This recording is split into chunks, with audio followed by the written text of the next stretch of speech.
Welcome to Through the Wire. Through the Wire.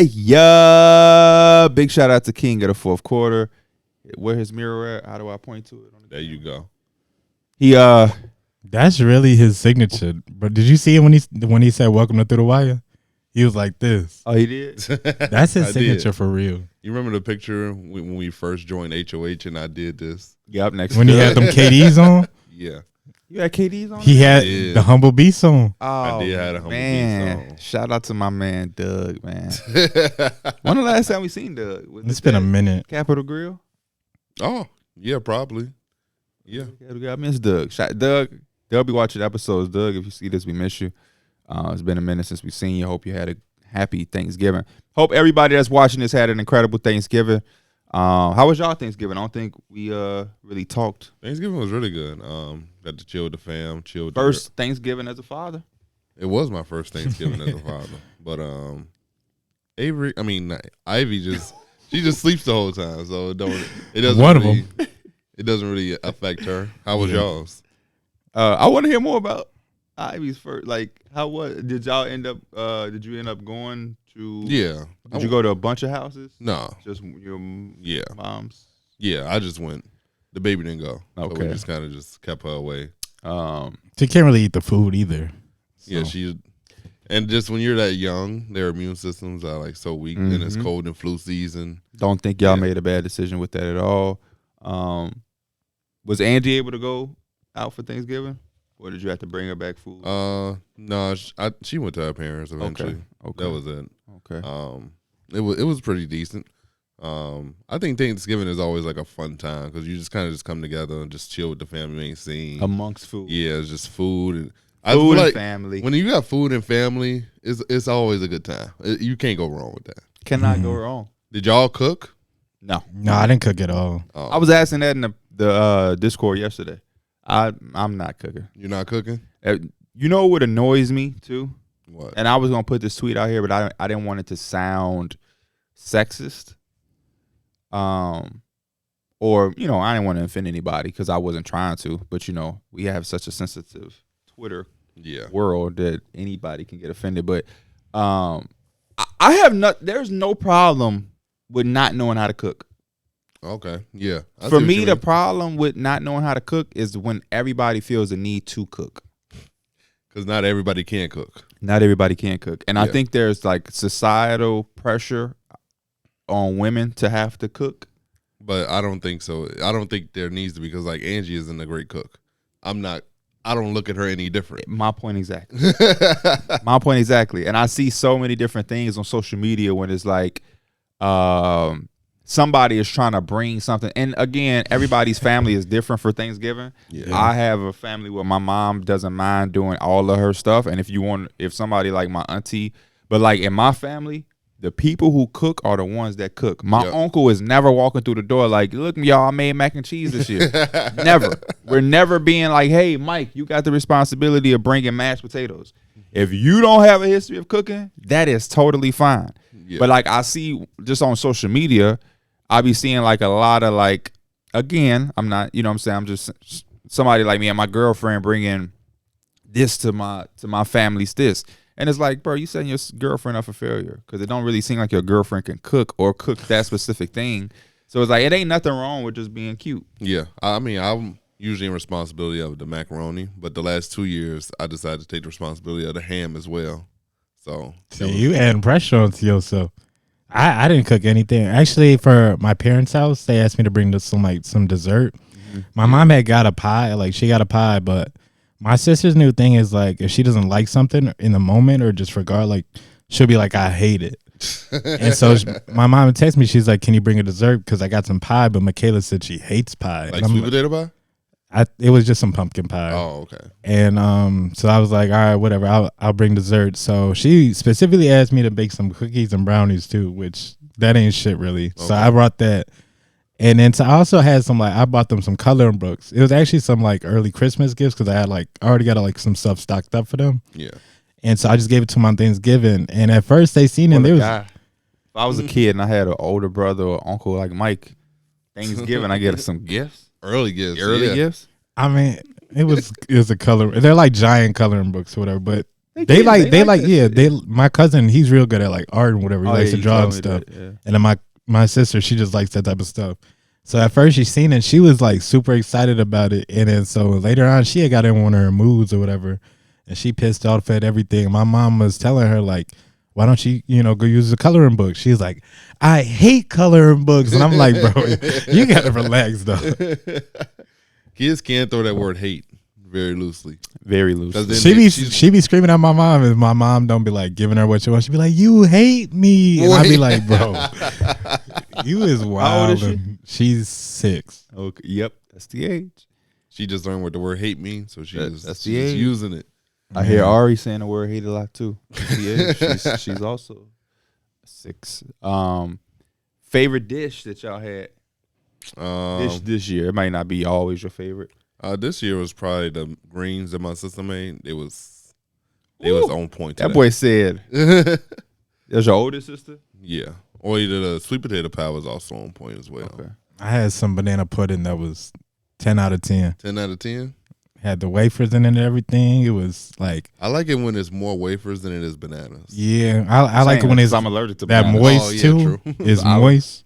I would prefer, even when I was younger and I wasn't allergic to bananas, I loved having banana pudding where the pieces of banana wasn't in there. Yeah. Because the pudding has a banana flavor anyway. Yes, it does. So I love it when it's like wafer. And that vanilla wafers are a very underrated cookie. I don't buy them. But like when I eat them, it's like, why don't I buy these cookies? Exactly. It's like a cookie. For those of you that don't know, vanilla wafer is like a cookie specifically made for something like a banana pudding. But like when you have a mom or auntie or a sister who makes it, there's always going to be like a bag left over. And it's in the crib, so you might munch on them, and you might, like what Darrick said, be like, man, this is a very underrated cookie. They're in my cabinet right now. I've been looking at it, but I haven't picked them up yet. Yeah, you're not. I've been thinking about it. It's not like an Oreo, but boy, if you don't have shit else and you resort to that wafer, and what I used to do, I would take a cup, I'd throw a little stack of wafers in there, I'd throw enough milk to like cover it up, let that shit sit for a second, come back. Oh man, you got so you have a milk, so it's like a drink. Because the vanilla wafers will get soft and mushy, right? It will, but it absorbs the milk. Okay. It's like cooking rice and chicken broth. Okay. The rice going to absorb the broth, and now you got flavorful rice. Okay. The cookies, it's going to be, they still there, but they just, like you said, mush, but it's full of that milk, and now that milk tastes like the wafer as well. That sounds It's just super, super, super A1. What was yours? I was on Twitter, and I was telling them, on Thanksgiving, my 25% white side really kicking. Oh, I saw this one, yeah. Because I was eating a hell lot of this broccoli and cheese casserole. You know what's funny? Elena had made some. She did? Broccoli and she cheese did. casserole. Was it good? It was pretty good. It's not like my type of thing though, but I was eating it though. It was good. My mama make it every year because so 1 year, years ago, I like broccoli. Yeah. And I like broccoli and cheese because we don't like broccoli and cheese, but I like broccoli. And my mom was like, you want me to, I'm going to try to make this thing for you that I saw. I'm like, okay. It was broccoli and cheese casserole. I'm seeing her. She had like Ritz crackers and shit. I'm like, what the fuck? But I ate it and it was a hit. So now every time, every Thanksgiving, she makes it, but nobody eats it but me. Because all of my uncle came in like, sis, what's, because they are 50-50. They 50% black, 50% white. I'm 75-25. But my uncle came in like, oh yeah, sis on her white side really kicking in. I don't know what the hell this casserole. So but they say shit like that and don't eat it, and I'd be like, shit, good. Yeah, that's don't all touch for me. it. Yeah, that's all for me. So yeah, that was it. But basketball. This is a basketball podcast. I'm sorry, we had to get some Thanksgiving love out there. Everybody tell us y'all, answer some of those questions, y'all favorite dishes or whatnot. Yesterday, Black Friday, obviously, but also in season tournament play. Games. I gotta. I know you went to wrestling. I want to say. Oh, you got your. I want to start with the mic mic drop because it kind of deals with somebody in this in-season tournament, not in a bad way at all. Oh shit! But it's just a question that comes up when I kind of see him play. How far can you go in this league without a jumper? Like, especially if you're not a legit center. I mean, I think Giannis has shown that you can go pretty far. Like, he doesn't have a legit jumper by any means. People are going to sag off him the rest of his career, no matter how well he's shooting it. So I think you could, looking at him, you could be a multiple-time MVP, DPOY, win an NBA championship. As long as you're doing the other things so good that it kind of makes up for your lack of jump. Like Giannis is constantly getting downhill, putting pressure on the rim, and he's creating shots for other people. But he's also a good passer. He's a good defender. There's also an exception to everything. What do you mean? So most people, like for example, most people with one arm can't play basketball. Yeah. But you've seen that young man. Yeah, the young man with the left. Yep. So it's like, I get what he's saying. I get what you're saying too. Yeah. Giannis is just hard to be an example because he's almost like an exception. He's legit the size of a center though. That is also true. Like he's 6'11". Maybe we'll know. And the reason I say this because like when I watch him play and he's been doing this is Zion. It amazes me how much he can just finish over everybody. I would say he's another exception. Because he's many guys athletic. At 6'6", 250 is jumping and moving like that? I don't know. I think 250 being generous. You think it's heavier? Like it's just like literally. It's and funny. They're rolling right. Pictures in the offseason. He looks bigger to me. He does. The pictures in the offseason, he looked way leaner. He looks like a old man. 284. Yeah, 284. Shit, I was being super generous. And the Clippers fell victim to him yesterday. 30 points. You just can't stop him in the paint. That was his season high. That was what amazing. He only had 32, and that was like his season high. You would think he would have had a 32-point game this season. That was a good game for the Pelicans where he had his 32. I believe B.I. had 30. Those are the games that I think the Pelicans are trying to see more and more and more. When you have games where both of those dudes could get it don't even have to be 30 apiece, but if they're having their success throughout the course of the game, it's going to be extremely tough to beat them. How far can you go without a jump shot?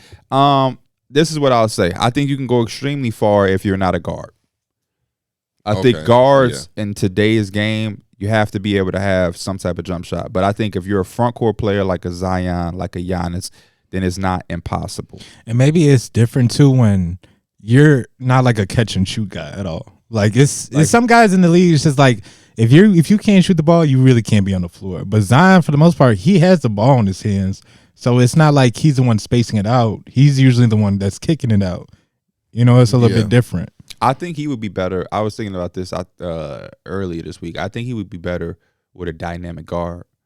Like when you talk about pairing players and whatnot, we haven't seen Zion with like a dynamic. Like instead of his all-star sidekick or partner being like a wing Ingram, if he had like a Trae Young, Ja Morant, Tyrese, Halliburton. one of the Tyreses. Halliburton would be crazy just because he's such a good passer. Like it would be that trend. If him and Obi Toppin be having highlights, imagine him and Zion. The small glimpse we got to see him with Lonzo was real good. And Lonzo is not even a dynamic guard. Yeah, he's just a really excellent passer, but I wouldn't describe him as dynamic. But yeah, if you think about like Trae Young. Now, when you talk about them being paired up, you got defensive liabilities because Zion hasn't been that Duke defensive guy that we projected him to be, and we know what Trae Young brings as far as defensive liability. But, yeah, I would love to see him with a dynamic guy who can come off of a screen and be a float threat, lob threat as a passer, mid-range, threes. So that's where you become dynamic. When you're coming off the pick and roll, there's so many different options. You can get into the paint, kick it out. You can lob. You can float. You can come off the screen, hit threes. You can come off the screen, get a mismatch, and punish that center who's now switched up on you. I mean, CJ was supposed to be that. Like when you talk about scoring wise, CJ is a pretty versatile and dynamic scoring guard, but health wise, it just hasn't really worked out. And I don't think he's the passer of none of those guys we named. Trae Young, he's not the passer. So. But how far? I really think that depends on the position. You really get away with it at the 4 and the 5 spot. At the guard spot, it's just so hard. People are just. It's nothing you can really. What else are you going to really do? Who's a top guard right now who can't shoot? That can't shoot. Like literally, or just shooting has bad? A suspect jump shot? Who fits your description as a guard? There's not actually too many guards that can't shoot. Yeah, I mean, I guess it would be like Ben Simmons was in that scenario when he was really running a point guard spot, or I guess until he gets back. Well, other than that, it's like he's running different positions than just that guard. Yeah. I mean, The one dude that kind of has a shaky jump shot sometimes is Ja Morant. Like his jump I shot think he can shoot though. Yeah, he can shoot, but it's not like I'm a fully respect For Zion, and I guess for Giannis when it was back with him, it's literally like you're taking 25 shots, 23 to 24 shots are in that paint. Yeah. In the restricted line. Yeah, I don't think we have. I think it's been a long time since we straight up seen he can't shoot like as a guard. I think those are like the early athletic point guards when they first came into the league. Derrick Rose, Russell Westbrook, John Wall, Rondo. Even though he don't fit the athletic mold, he was never anybody that was known as Michael Carter Williams. Michael Carter Williams couldn't shoot. But, Ja Morant, is that his strong suit? No, but I've seen Ja Morant hit 5 threes in a game before. So, that's it. I guess it'll be that. Could a small forward thrive without shooting? Like, can a Sar Thompson be an all-star in this league? Could a Thompson twin reach their fullest potential as a high-level player without developing a jump shot? Because, we see that they have all the athletic tools, but when we talk about the potential of either Thompson twin, it's if and when that jump shot becomes effective. I mean, from what I've seen him now, and I'm thinking about, I guess a more polished version of him as he gets older, assuming he doesn't really have the same, the jump shot doesn't really get better. I still think he could be a really damn good player. I think he could still get 20 points even without that jump shot because he's just all over the floor from running the floor. He gets offensive rebounds. He will run out in trends. He does all the things to put points on the board. It's just sometimes you look at the grand scheme of things, you kind of hurt your teammates. That's what I was going to say. You hurt your teammates. First thing I was about to say. And that only can that's only a leaking pipe that can keep going, getting worse and worse. Yeah, I feel you on that. So, do you think he could be successful or do you not? Because the first half, it sounded like you believed he could. And I think the second it's you could be successful, but I think there is a cap to it. And like I said, no. Him. Just him. You can be successful. Yeah, you can be anything, but him. Can one of those Thompson twins reach their fullest potential without developing a consistent jump shot? No, okay. I don't think so. That's why, but that's just nature of the game too. Is adding to your game though. You know what I'm saying? No, they adding. They just don't get a jump shot. They add another shit. They just don't have the jump shot because it goes back to your question: can a player go far without the jump shot? There are two guys who have high potential. You see the athleticism. You see certain things.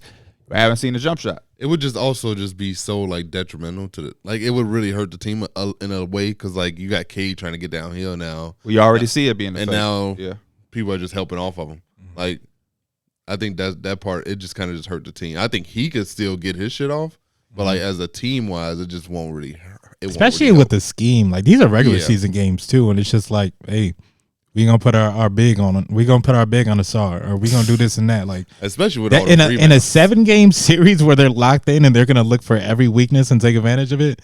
That's a completely different story too. You got that this is regular season. You also have the fact that he's a rookie. Yeah. So by year 2, year 3, when they understand your tendencies and exactly what you do and how you do it, report. It won't catch people off guard. So that's another thing to consider. And then like y'all had mentioned, both of y'all, when you talk about team building and cohesiveness with the team, in today's game, if you can't shoot, you have to be Giannis or Zion.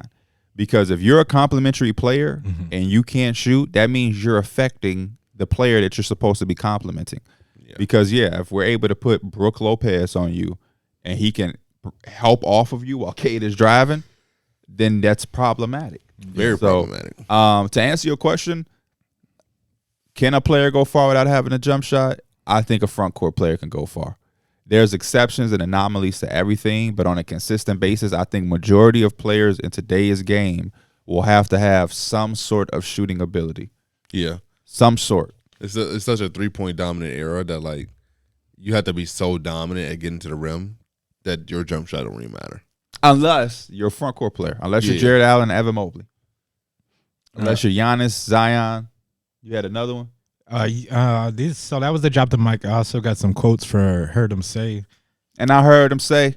Yeah, we can actually start off with this one. We were just talking about Asar Thompson. Draymond Green came out on Twitter, and he says, Asar Thompson averaging 10 rebounds and almost 2 blocks per game is not being talked about enough. That's wild. Let me guess, though. It's not points, so it don't matter. Can I ask you a question? Yeah. Where Draymond live at? Detroit, probably. No. Is he under a rock? Oh, Sergeant Thompson don't get talked about. What you want to? that's what I was saying. Is he just talking, or is this something else going on? I thought Sarge Thompson was getting praised. I thought he was too. I did too. What we have to do? Maybe he's just watching ball back You got again. to put him on he, a cover of fucking 2K. He maybe back he's on talking ball. about like just like the mainstream media. Maybe like ESPN ain't talking about him. That's true. So like, But if you go on Twitter, see it Yeah. all everywhere. Rookie ladders, I see it everywhere. The NBA's rookie ladder, I believe he was up there. Mhm. He might have been like third. It might have been like Chet, Wemby, That suspension got him watching ball. Yeah, actually. So yeah, Draymond, you're doing, and I love you, Dre, but you doing what I hate. What I hate to see on Twitter when somebody just get onto some shit and they come to Twitter like everybody else don't know. Like, damn, y'all just ain't gonna talk about Duke basketball. Like, motherfucker, we've been talking about Duke. You just found out about Duke. Mike was doing that yesterday. He was joking, but he's like, he said something about V's. He said to Kyra, like, yeah, you just ain't up on this shit yet. Yeah, he found out about a rapper. Yeah, y'all been sleep on V's. Like, what? Ball like on Kobe laughing right now. Yeah, shout out to Ball Like Kobe. I told Mike yesterday you put me on V's a couple years ago. That was when I was still living with my mom, and that boy was like, turn on that V's. That Law and Order. We got one more quote. This is coming from Mike Malone. Basically, he's just talking about the 1-4 road trip they went on and how they had lost the last game against the Rockets. He said, I think we just got to find some different guys to play that can give us something, some kind of life, some kind of energy, some kind of productivity. There's just a lot of empty minutes being played right now by too many guys. And he goes on, and he's also like, that's part of the like problems with having like a young and just kind of unproven roster all the way. And he's talking about the importance of vets. And from last night's game, they had Julian Strother, Peyton Watson, Zeke Naji, Colin Gillespie. They also played too, all combined for 0 points. Aaron Gordon had a rough ass game, only finished with 2 points. This is my rebuttal to Coach Malone, and I'm gonna look a little deeper while Darrick talk. I was gonna ask too. Is like, do you see this team? Because obviously they're missing Jamal Murray, who's been a huge part. Reggie Jackson was trying to fill the shoes, and he's been doing okay. But it's like, does this team need to make a move? No, me coming from the basketball world. Well, I'm not gonna say no. Maybe every team can always make a move, Right? But coming from playing basketball, as a player, I think he's trying to motivate his team. Mm-hmm. It just don't make sense. Not after last night. You're saying too many guys playing empty minutes. Julian Strother. They only played a handful of minutes. Peyton Watson. The starters played. It was a couple of starters that almost played 40 minutes again. Yeah, Jokic played 42. KCP played 39. Aaron Gordon 39. MPJ 37. Reggie Jackson played 25. Christian Brown is the only person off the bench that really played. Him and Justin Holiday played 13 minutes. But like empty minutes, Zeke Naji played 4. He played 4 minutes. I mean, give Jokic unless coaches really sit there and program themselves to believe that those minutes are really real, then I think he's motivating his team. Yeah. I was at a game all week. I've been at this tournament for my brother, and I seen a coach from my brother's other team, the team that they were beating. They were beating the hell out of this one team, and I seen the coach put in the bench with a 1 minute. I had to go to my dad and say I would never do that. I would never put a kid in with 1 minute. And my dad was like, yeah, I see what you mean. And I'm like, coaches really will tell you, because I've heard my teammates say it when I was in high school, this is how you earn minutes. Yeah.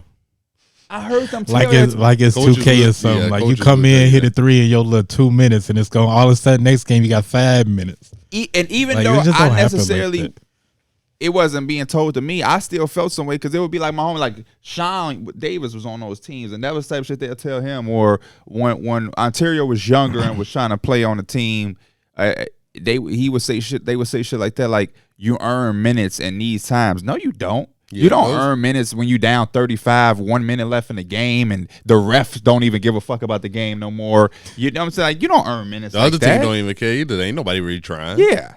You don't earn minutes like that. What? That's nonsense to me. And I it's the same thing with Mike Malone saying empty minutes. And maybe I'm just talking off the limb because I don't watch every Nuggets game. So I'm gonna go back to the game before the Rockets. They lost to the Magic by 5, and maybe these minutes will look different. So in this game, Peyton Watson played 10 minutes, Zeke Naji played 12, Julian Strouder played 17, and Christian Brown played 21. This is maybe a game where he felt like that. These are significant minutes. What was the end up for the bench points? They combined for 25 points.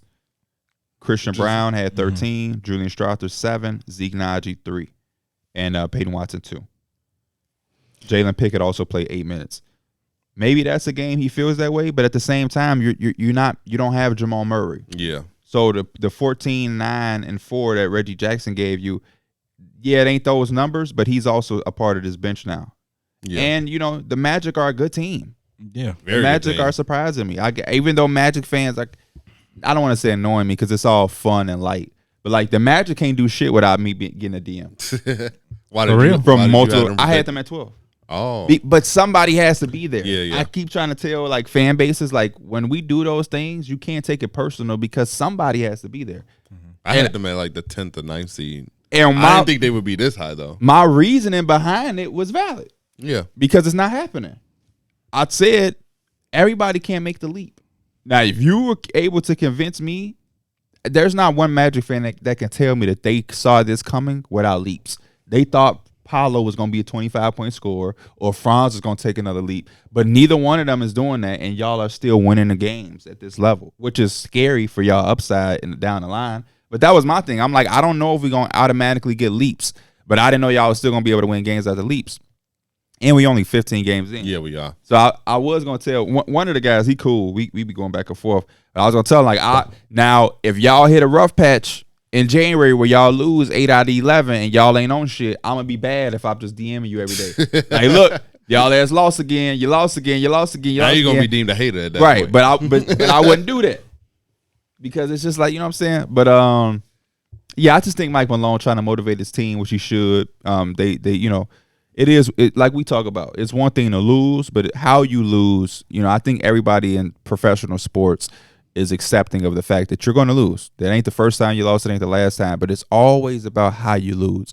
They got their ass kicked by the Rockets. They got their ass kicked. In a game where Jokic played as good as he did, you would never hear these numbers. Listen to these numbers, Darrick, because I know you was at wrestling yesterday. They lost 105 to 86. Almost a 20-point loss. Jokic had 38 points, 8 assists, and 19 rebounds. And you almost lost by a dub. And they only put up, 80-some points? 86 points. 86 points. Aaron Gordon, like Mike said, Aaron Gordon had 2. Reggie Jackson had 2.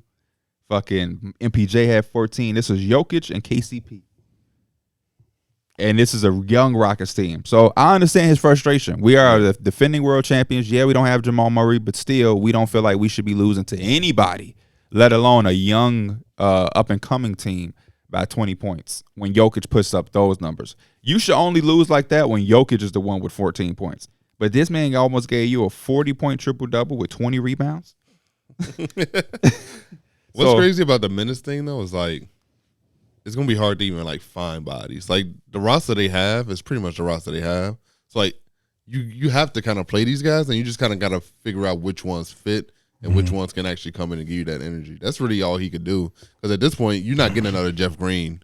You're not getting another Bruce Brown. Those two guys were very intricate parts of he this said bench. he liked the minutes he saw from Justin Holiday, so I'm assuming he's probably going to get more minutes in the rotation. Yeah, I think Justin Holiday will be solid, but he ain't really – he's there to really make threes. He's a vet. Yeah. He also got to realize, again, these are things he does probably realize. I don't want to take him too literal because he probably was just trying to motivate his team.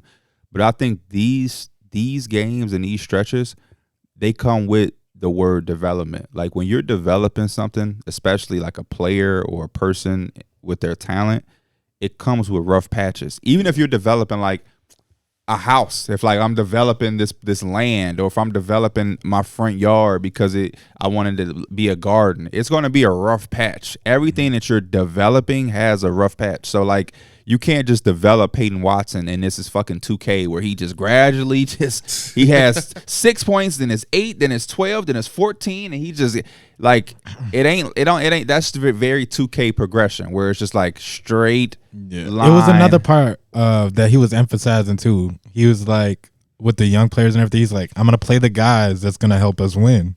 So I don't know what that means. He's gonna shorten up the rotation. Some players losing the minutes, but Mike Malone don't play about the wins, bro. Could this be some y'all think could hinder them come like playoff time, not having true vets on the bench?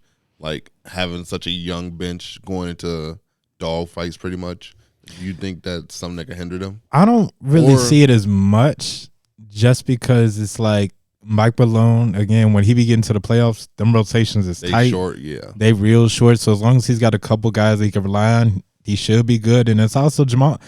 Put in like Reggie Jackson back on the bench sounds a lot better than just like missing on Jamal Murray. Like Reggie Jackson out on the bench is going to help them a lot. I feel like with that productivity and like their offense is so good with Jamal Murray. Like Reggie Jackson been doing a good job, but it's so much a difference with Jamal Murray running off those pick and rolls. Like that opens up everything, you know. And I think that also opens up for when Jokic is on the bench and Jamal Murray's still out there. You still have somebody like an engine out there. So I think that like as much as we've seen the Nuggets be successful without Jamal Murray for the last couple of years, like he's a really big key in terms of how they play and like how efficient they are. I think it's kind of crazy that we're like so early in the season. We're always seeing Jokic playing like multiple 40-minute games. Like I don't really want that from my MVP caliber player this early in the season. I kind of want to save that for the end of the year, but like he kind of has to play these minutes, which is so unfortunate. Luckily, so far throughout his career, he's been pretty much an Iron Man. So he can do this. So I just hope it all don't hurt them come playoff time. He should be good. He don't really, he jumped like an inch off the ground, so he's not gonna roll many ankles. He's not gonna really have that like crazy injury type stuff. So in season tournament, just to dive into it, we got one more slate of like what are they calling it? The group games? The group play. Yeah. Which is Tuesday. Friday, the results of everything that happened Friday for all of our viewers and y'all, if y'all haven't been keeping up. The Magic beat the Celtics. Very impressive. Another impressive win for the Magic. So what the Magic did was they spoiled the Celtics clinching. If the Celtics won that, they would have clinched the East Group C. Shout out to Mo Wagner. Yes, the most underrated backup center in the league, man. I said it. He had a game he had a game like this last year against the Celtics where he just dogged them. Are we ready to crown him that? I know when I brought that up, I don't know, was that a week or 2 weeks ago? Is he the best backup? It was just a question, but is Through the Wire ready to be the first to put that on his name? Is Mo Wagner the best backup center? And Magic fans that been on my ass because I said y'all was gonna be 12. Remember, I said that early. I came here and said, man, is Mo Wagner fuck around and be the best backup center? Are we ready to stamp it? Stamp it though. I mean, I think it's up there. It'll be him, Nas Reed.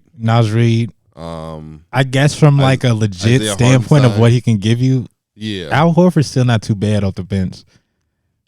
Yeah, I wouldn't say he's like the best, but I was just thinking about that. Like, who's the best backups in the league right now? Mo Wagner right now is giving you 12, 4, and 1 off the bench. You got to remember, bench numbers are never going to be never going to be crazy. He's only playing 12 minutes a game. He shoots 63% from the field, 36% from 3. And then he give you these random games where he's going on. Yeah. I'm telling you. Yeah, he might be. No, he might be. My boy it would be him and Nas Reed. Nas Reed is giving you 12 and 4 in 20 minutes. Yeah, he's playing much. 50%, almost 40% from 3. But like it ain't. I know the name and maybe the potential and the attraction because of the defense and all of that aligns with Nas Reed. But like as far as production in this year, right now at this moment, that's a good conversation. Has Nas Reed had a game as good as Mo Wagner's best game? I don't think so. He's been consistent and he gives you what he gives you, but Mo has stepped in as a starter. He's done. I'm just saying. I'm just putting it out there. So the Magic are 3-1. With a plus 22 point differential, so they move to first place at the top of the East Group C. So in that Celtics game too, Kristaps got hurt in the third. Yeah. It said it was. What was that? His calf? It says have an MRI on his left calf to tomorrow, which is today. Doesn't think the injury is too serious. Said he felt a tweak when running on the floor. Did not slip. Okay. Yeah, it's the same calf that I think been bothering. I called him, checked up on him, made sure he was good. He said he had it wrapped up or whatnot. He said he was gonna hit me later on. He didn't even call me back, but I'll probably hit him up after this pod, see what he's talking about. The Suns beat the hell out of the Grizzlies. That's one thing we could talk about with the Suns. We can talk about teams as we break down this stuff, but I'm very thoroughly impressed with the fact that the Suns are able to manage when they keep having somebody out each night. Like there was a stretch where it was Kevin Durant carrying the load because Book and Beal has been out, and I was like, oh, Kevin Durant is still the Suns' best player. Kevin Durant doesn't play, and Devin Booker doesn't. And granted, it's against the Grizzlies, but he does it by himself with no KD or Bradley Beal. And I'm like, damn, am I wrong? Is Devin Booker the best player on the Suns? Like, they have this luxury where in past situations, this has been a problem. Yeah. Where, like, the Nets were missing a Harden or Kyrie, and they were able to stay afloat, but it didn't look as good as this. Yeah. I'm impressed. No, they've been playing really good as a team. I'm really impressed with the minutes we're getting from Nurkic. Nurkic has really been showing that he's a very good quality starting center. And it seems like as long as you got Devin Booker or KD, you straight. Jordan Goodwin was very impressive last night. And then when Devin Booker and KD are playing, it's nasty. And we haven't even seen the full repertoire of them with Bradley Beal at his health. His health. It's crazy. We was about to get it, and then boom, he was out for 3 weeks. Yeah. So, like, hopefully he comes back and he's healthy, because like seeing him at that PG spot is gonna be very interesting. I know Devin Booker is kind of taking the reign of like being a primary playmaker. I think they have to switch. I think they got to switch that up, man. I think Devin Booker might have to be Devin Booker. Devin Booker with the ball. Bradley Beal can play off the ball and be fine with the ball. Like he's gonna get his shot. Well with Washington, like running off the ball, running off screens and everything. I think that's where he thrives the most. Well, they're just killing people as they're like. I don't know. I feel like Kevin Durant is also. Well, Kevin Durant didn't play that game, but the game prior to that, I feel like we're seeing them take more threes though too. Because remember last playoffs is like midi. Devin Booker and KD they're taking them threes too. KD is shooting 54% from three. Like they got some of the best in the game when it comes to like those heartbreaking shots. Like they're on a 6-0 run or whatever. It's a transition. And it's just like a 1-on-1. Devin Booker and Kevin Durant. They'll take the three right in your face too, and it's gonna be all net timeout. And it's just like it ain't much you can do about that. And they got the best closers too. They ain't needed for Memphis, but it's like 1-on-1. You don't like a lot of teams going 1-on-1 to close it out, but they got the personnel too. And it's just like, damn, you can't really do shit when Devin Booker is shooting video game like numbers. Right now, they got the 7th best offense in the NBA, and they have legitimately the 15th defense. Also, I'm curious. Shout out Eric Gordon be hooping, bro. Eric Gordon do be hooping. So I think they're a team that we should give the attention to. They haven't been like rock star Gotti numbers or anything like that, but they're just as good as record wise as the Nuggets, and they haven't had consistently their team be there all year. So I think you got to give credit to Frank Vogel. This is not a team that has defensive personnel, but he's able to have a middle of the pack with a top 10 offense. That is a recipe for them to, maybe do some special things in the playoffs when they become fully healthy. So I'm definitely going to be watching the Suns closely as a team that can, make that noise that we projected them to do. I think the gelling period with them will be very smooth. But yeah, they beat the Grizzlies 110-89. So the Lakers already advanced out of the West Group A. The Suns are 3-1 and are in position for a wild card spot. Now, the wild card spots are going to be 4 teams, 2 from each conference. So I believe each group has the team that advanced, and then I guess the team that couldn't advance but is the best non-advancing team. Yeah. Is a wild card. Like the fucking like baseball. Okay. You have every team from the division, and then the second best teams remaining go to the wild card. So the Suns, your Lakers really trying to dominate it. The Lakers when they go to those in-season tournament games, they up. They be hooping. That's Brian. The Raptors beat the Bulls 121-108. This game had no ties to any group play because the Bulls and Raptors have both been eliminated. But your Bulls, we can dive in again. What are the Bulls now? What's their record? 5? I don't know. The Bulls they're like 5. I think they have 12 losses on the season. I think they are 5-12. Yeah, I mean, it's just going into the direction of the blow up. It hasn't looked good. It's just going downhill pretty much. That's really all it is. Inevitable is probably about to happen. Zach LaVine's probably going to be traded tomorrow.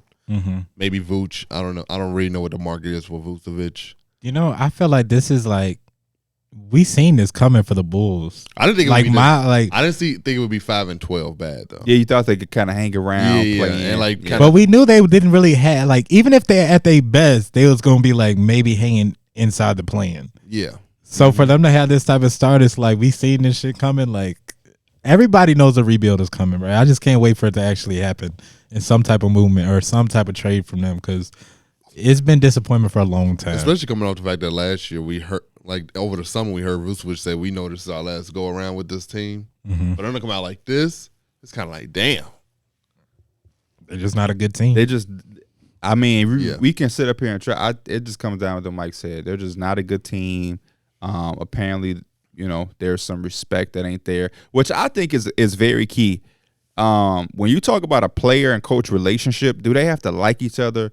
No, but I think respect has to be present in any successful relationship, and the fact that there is just like no respect between Zach LaVine and Billy Donovan, like I that they should have nipped that in the bud immediately. And I know organizations don't like to jump to support everything that a player believes and does, and you know they don't want to teeter either way. We're not going to trade a player because of a coach, and we're not going to necessarily fire every coach for a player. But damn, you got to have some type of chemistry with your best player and the coach. Yeah. My Knicks, man, 100-98 win over the Heat. Did you able to get any glimpse of that game? I know you was at wrestling. Man, we ended this game on a 13-2 Oh yeah, I run. see y'all 21 Oh point comeback. my gosh, man, that made my weekend.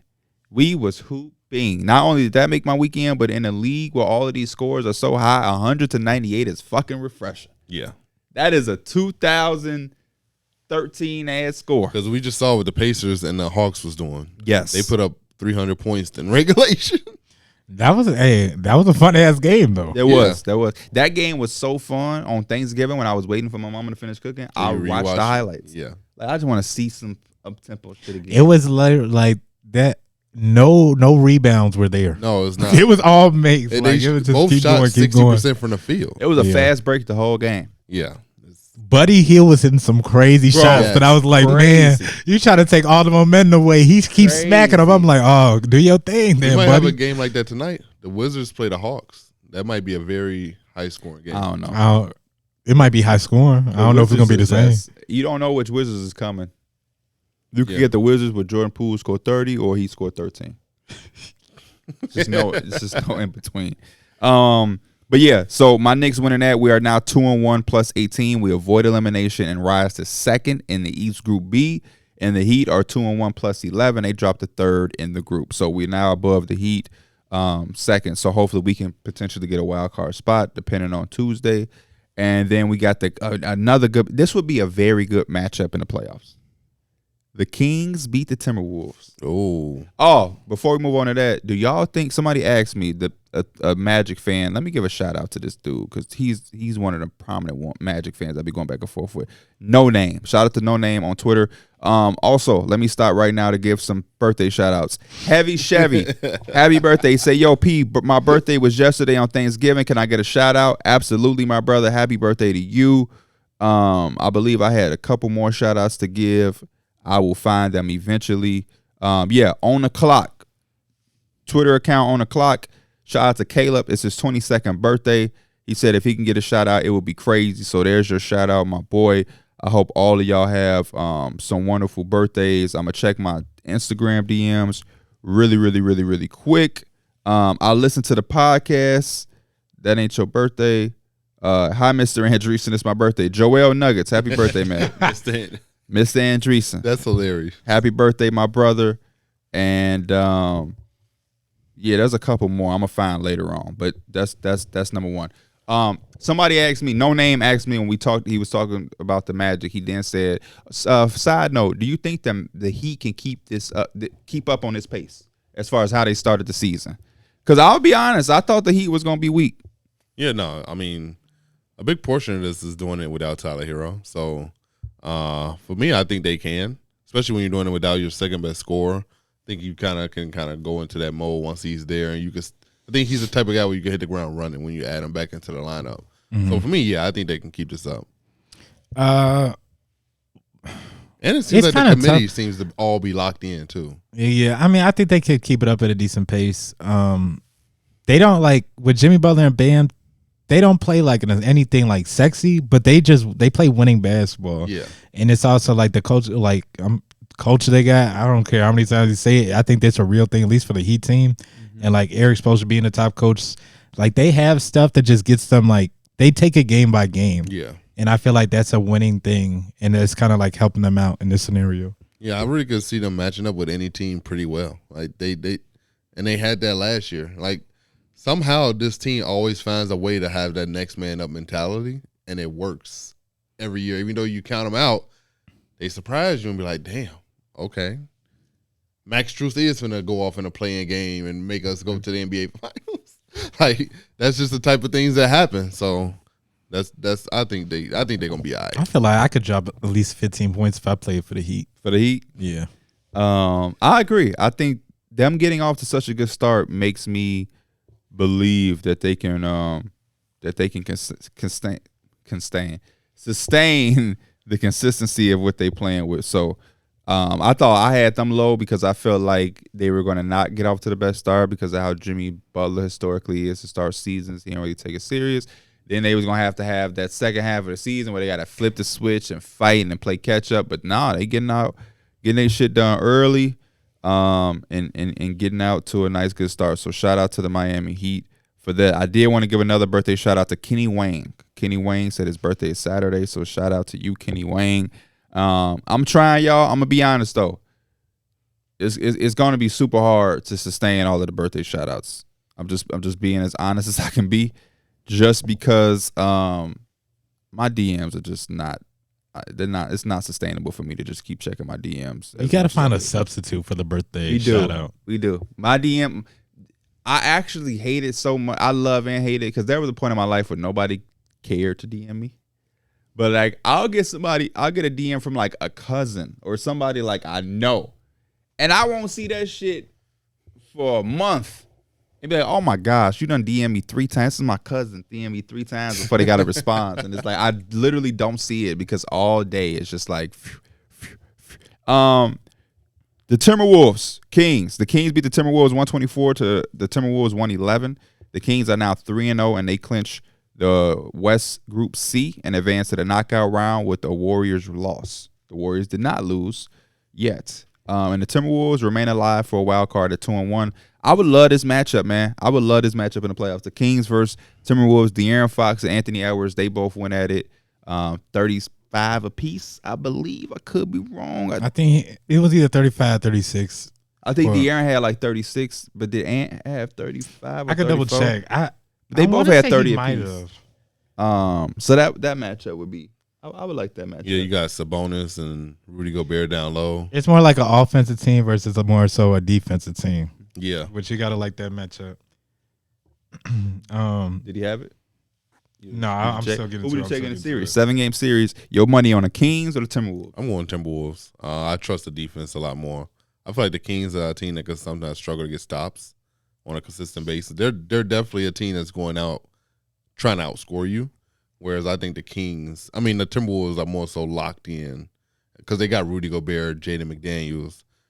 They got the lockdown defenders on that perimeter where I think they could do some things, especially Anthony Edwards. He did. Anthony Edwards is the guy that's showing that he's really willing to sit down in that chair and guard the other team's best players, especially late in that fourth quarter closing time. He wants the Jason Tatums. Even though he has Jaden McDaniels, he wants Jason Tatum. So that type of mentality. I feel like they would have been a little bit like if they had Jaden McDaniels for at least a game with the Kings, they would have been a little bit better. Yeah, for sure. Because it's De'Aaron Fox. You can't stay in front of him, bro. Yeah. It's just so hard to, and it's just like they play so well, and Sabonis has been playing really well too. They've been rolling. The next game we got the game that like shocked me the most for a bunch of reasons. The Bucks beat the Wizards 131-128. First and foremost, never thought that the Bucks and Wizards would be close again. I think this is like the second time this month that they've been close. The Wizards just get up for the Bucks. And then The Bucks had 3 guys score 100 points, and one of them was Brook fucking Lopez. He had 39. Yeah. Giannis had 31. Dame had 31. Like crazy. Well, the thing that stands out is that they gave up 128 points to the Wizards. That's the thing that stands out to me the most. That's terrible for a team that's looking to compete for a championship, whose defense is already a little shaky and a little questionable. You're supposed to come out and hold your own against the damn Wizards, at least make some sort of statement that we going in the right direction defensively. You can't give up almost 130 points to the Wizards. That's just unacceptable. I think our questions about them defensively have been answered. And it's terrible to think, bro, because, like, I know Drew Holiday is such a great defender. But damn, like, you fall off that bad to where you're giving up 130 to the Wizards. But Beasley getting into that stance. Bro. That stance don't do shit. You said this at the beginning of the season, and you said he just sit there like this. He in the stands, but he not doing it. And then that clip literally came out of him in the stands, and he just got blown by. Like, it was the most flat-footed defense I've ever seen. It's like he watched and heard me. But this will kill me video proof. Because he just played for. I just literally watched him play for my Lakers last year, and he wasn't defending at anything. Like, the reason why he lost his minutes in the rotation is just because his shot wasn't falling. It's like, if you can't defend and your shot not falling, like, you're not gonna be on the court no more. So I just don't understand how you. That's why it was so funny to me. And the point that I was making with that, it was like he looked like he was trying to buy in, but it's like, I know he's not defending. I'm not expecting him to really stop shit, but it's like, hey man, look like he at least trying. And then that clip came out where he's in the stands like he's trying. And then Tyrese Halliburton literally just walked. If you take a picture of that though, it's like, damn, that boy's sitting down. And you don't show the video, you would think Malik Beasley locked in. Yeah, but nah, just went right around. That's hilarious. But yeah, the Bucks are 3-0 in tournament play. They remain undefeated. They stay at the top of the East Group B, and the Wizards have been eliminated, obviously. But yeah, that was hilarious. A game we talked about already: Rockets and Nuggets. Rockets win 105, Nuggets 86. The Rockets are 2-1. They rise to second in West Group B. The Nuggets are eliminated. Our defending champions will not be the in-season tournament champions. And that road trip, really did them over. Yeah, man, they are eliminated. The Pacers and the Pistons. The Pacers 4-0 plus 39 in tournament play. Were already the first team to advance to the knockout round after Tuesday win, but they just continue to get better, and the Pistons are eliminated. Man, I don't know what's going on with the Pistons. When is the last time the Pistons won a game? Have the Pistons won a game this month? No. They couldn't have, right? I don't think the Pistons won in November. They're on like a 15-game, 16-game losing streak. There's no way. I know they beat the Bulls this season, for sure. This season, but I said this month. That was like the first. Yeah. They started off 2-1. They've lost 15 games in a row. 13 games in a row. I'm adding numbers and shit. Piston fans. The last win. He said it's already bad. Yeah, the last one was last month, and that was October 28th against the Bulls. They actually had back-to-back. They beat Charlotte and the Bulls. So ain't won since. So when Let's see if we can predict their next win. I got a schedule right here. The next game is Monday the 27th against Washington. Oh man, Washington! If y'all win this game, they will go a month without getting a win. You know what, Pete? Bro, after Washington, you know who they play? I'm looking at it. Yeah, the Lakers. And you know who would lose that game? The Lakers. I hope not. So their last win was October 28th. So all they have to do, all the Wizards got to do is win Monday, and that's a month. Hey, bro, that's 28 to 28. If they don't win that game, they not winning for a minute. They not. Because look, they play the Knicks, they play the Cavs, they play the Pacers, they play the Sixers twice. They play the Bucks, they play the Hawks. Even they play the Jazz. a little tough. They got the Nets. These motherfuckers might not get a win till around Christmas. Like they could beat the Jazz. Yeah, they could beat the Jazz. That's December 21st. They got a tough ass stretch if they don't. Monty lucky he ain't got no more hair because he probably been pulled all of it out. Did y'all see the rants from that one guy? Man, I wish I remembered his name, man. It was about the Pistons? It was about the Pistons, bro. He looked was it like one of their broadcasters? It wasn't directly like a broadcaster for them, but this is a Detroit guy. It looks like he's into Detroit sports. He's like a Lions fan, Pistons fan. It was very incredible. Okay. It was this guy. What is his name? I wish I could see his name. Did he have a bunch of followers? Like he's a prominent guy? His name is he's a Detroit radio host, Mike Valenti. Okay. He completely shreds clown show Pistons amid 12-game losing streak. But I watched this whole thing, and this was a couple days ago. It was passionate. It was real. It was unscripted, unfiltered. Kind of like one of your Knicks rants. No, it was better than that. Oh. Because, the reason why my Knick rants can never be as good as his is because he lives there. Okay, yeah. I always think it's different when you wake up and you feel the city. You go and get you a morning coffee and they're talking about the fucking fact that the Pistons are on a 13-game losing streak. Then you go pump your gas and somebody on the phone like, yeah, man, I can't believe I fucking wasted my money going and watch that. That's never going to happen for me because I don't live in New York. So when the Knicks are winning and the people is out on the street, as a Knicks fan, I'm happy, but I don't feel that in my life. Like, it's just energy is real. Yeah. You don't feel the energy. But like as a White Sox fan, as bad as I can feel how bad when the Bears suck and I'm driving home and I got ESPN 1000 on, that's all they talking about for 7 hours. I get in the car, I drive an hour to my dad's house. They talking about the Bears. I spend an hour with my dad. I get back in the car, drive an hour back home. They talking about the Bears.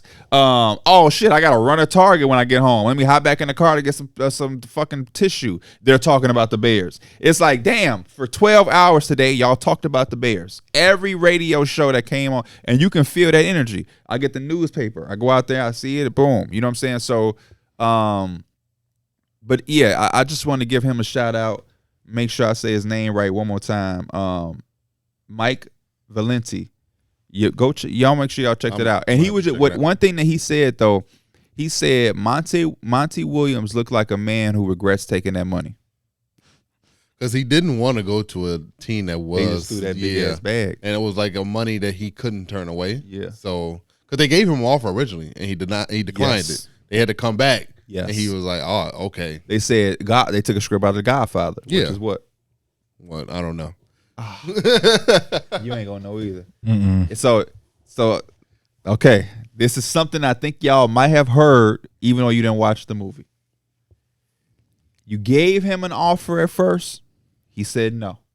You came back with an offer he could not refuse. That's The Godfather. We're gonna give him an offer he can't refuse. But that was very telling because I'm assuming he probably watches all Piston games. This is a dude in Detroit with a fucking Lions thing in the background ranting about he looks like he's a Detroit guy. Yeah, hard in, hard out Detroit guy. And he was like, man, this last game, Monty Williams looked like, or over this losing streak, Monty Williams just looked like a fucking guy who regrets taking that money and realized he could have took $6 million talking basketball, announcing some shit, or just, you know what I'm saying, enjoying retirement. And he took that money and now he got himself into some shit. And the Pistons they gotta kind of feel the same way. Yeah. This is just terrible because they gave so much money for what, man? For what? And it's kind of like with coaches, regardless, you have to pay him that money regardless. Even if you fire him, he's still getting that 100-some mil regardless. So like this shit gotta be sad, bro.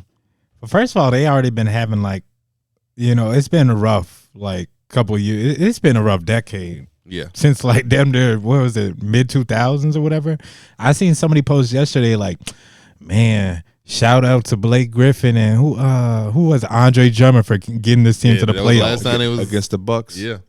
And it's just won in one game off of one I know leg. it's gotta hurt too because you see a lot of these younger teams and they look really fun to watch and really good, and it's just hey, my team on a 12-game losing streak. This was supposed to be one of those teams. I thought they were gonna be better than especially what they are. when you look at having Cade back for a whole year potentially. This was supposed to be the turning point of the team where you be like, okay, that's my biggest thing. I've been a fan. We've all actually been a fan of a team in a very rough time. Yeah. I remember my Knicks was god awful, and I know how it is when it feel like everybody kicking y'all back in or kicking you while you down. I'm not trying to do that to Piston fans. The only thing that we're saying, and even with Mike Valenti and what he was saying, was that y'all seem to be past a 13, almost 15 game losing streak. y'all seem to have overcame the part of the rebuild where you go a month without getting a win. Yeah. You got Cade Cunningham, Jaden Ivey, Jalen Duren. You bought into Marvin Bagley and James Wiseman. Marcus Sasser was a good pickup. I feel like I've seen because I haven't tuned in and locked in on every Pistons game. Because why the hell would you at this point unless you're a Pistons fan?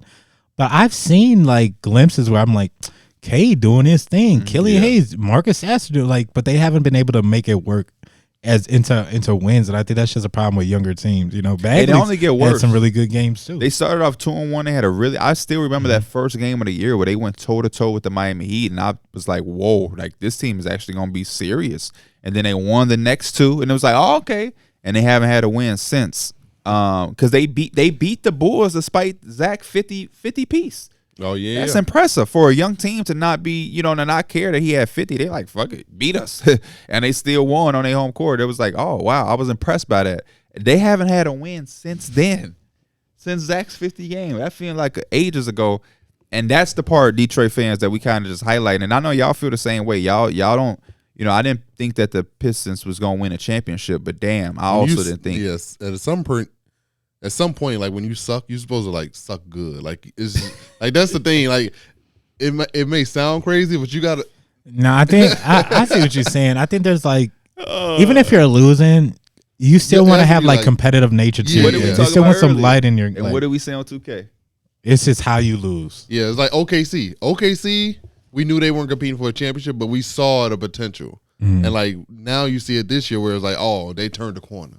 That's the kind of page you was hoping to see. Last year OKC wasn't crazy good, but they had some games where you be like, oh shit, OKC, they hooping, they got it going. Yeah. So you would hope to see that. Let's talk about some teams. I think we have some of that.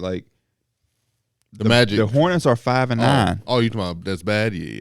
The Hornets aren't like this. And they had some really good. The win against the Celtics was really nice. Really good win. It's just you don't have to be above 500, really but it's damn, can we get a quality win? Can we show some life? They got off to such a slow start though, because LaMelo got off to a slow start, and he's now flipped. He's turned the page. So I think they got another. I think they only gonna be up. The Trailblazers, despite some of the injuries, the Trailblazers had a little stretch where I remember being okay. Yeah. You know what I'm saying? Are the Blazers good?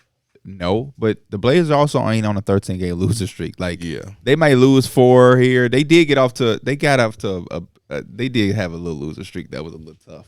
Some of the Blazers, yeah. Yeah, but it wasn't 13, but it was. Spurs is what was it 8-game losing streak? Something like that. But at least they missing Anthony Simons and Scoot went down.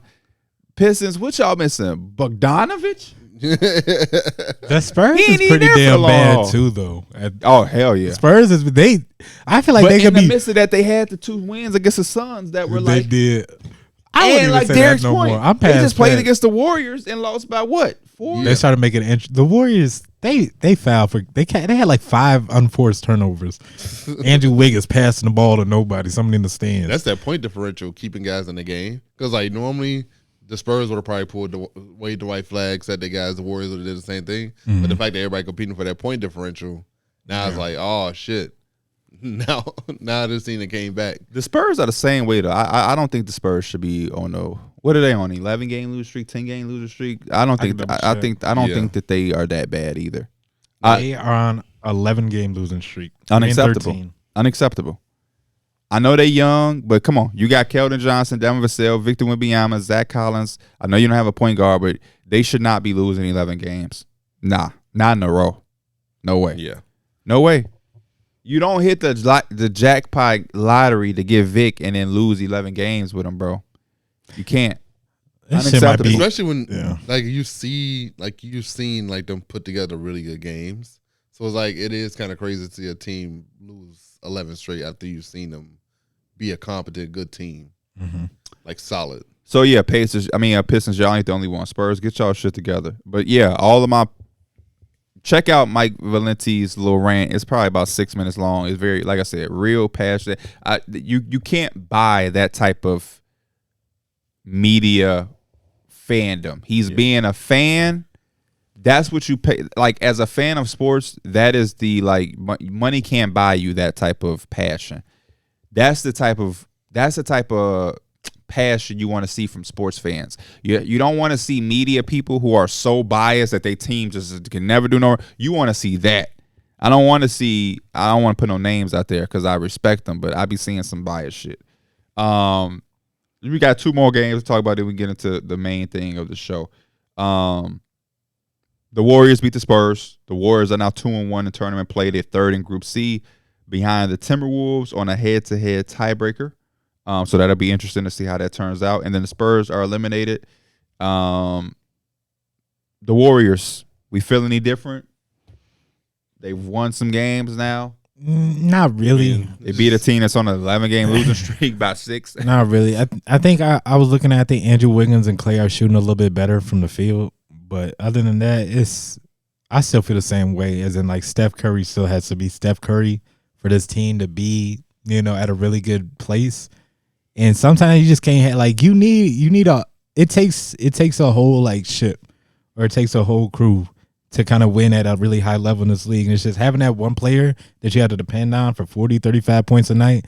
You're not going to get far with that, bro. Yeah, I mean, for them, I think getting in the playoffs is one thing, but like, it's just matchup wise. I think there's some matchups where I think they could probably make some sneaky wins here and there, but like for the most part, if I'm picking a 7-game series against a lot of teams, I'm probably picking the other team.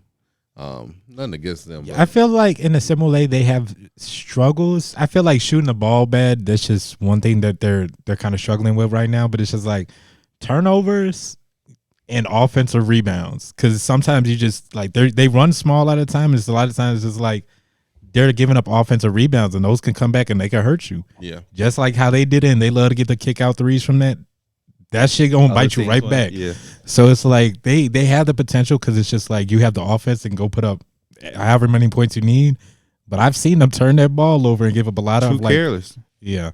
Behind the back. I saw one to start the game yesterday where Wiggins just Steph Curry trying to advance it, and he just went out of bounds because Wiggins is just running like this. Saw one with Steph Curry advanced the ball to Kevon Looney past half court. Like, what is Kevon Looney doing with the fucking ball right there? I saw one where like someone had outloaded the ball to Chris Paul and just hit him in the face. They just hit him in the head. Like he's trying to play too damn fast. They beat the teams they beat the teams that suck. They beat the Spurs, but then they'll lose to the Suns. They lose to the Thunder. They beat the Rockets, a young team, but then they'll lose to the Timberwolves and Cavs and Nuggets, and then they'll beat the Pistons and they lose to the Cavs again. So yeah, yeah. I feel they got to have some really convincing wins out there for me to really start to believe in them. And in the last game from last night, and the last game we'll talk about from tournament play, the Pelicans beat the Clippers 116-106. That's the first Clippers loss after they went on a little mini win streak. The Pelicans are 3-1 in group play with a plus 33. They solidify their position atop West Group B with a win, and the Clippers are eliminated from the tournament. So, yeah. We'll see what happens on Tuesday to round out the tournament and see how that's going to look for December as we get closer and closer to our first in-season tournament championship. Any other notes or anything around any teams that y'all got? No, I want to get into what we got. So what we're about to do, Kobe Bryant's uniform from his final NBA road game, is expected to reach $500,000 at auction. I wish I had $500,000 to buy that motherfucker. That's it. Before we get in there, we got one more thing that we do have to discuss. Not the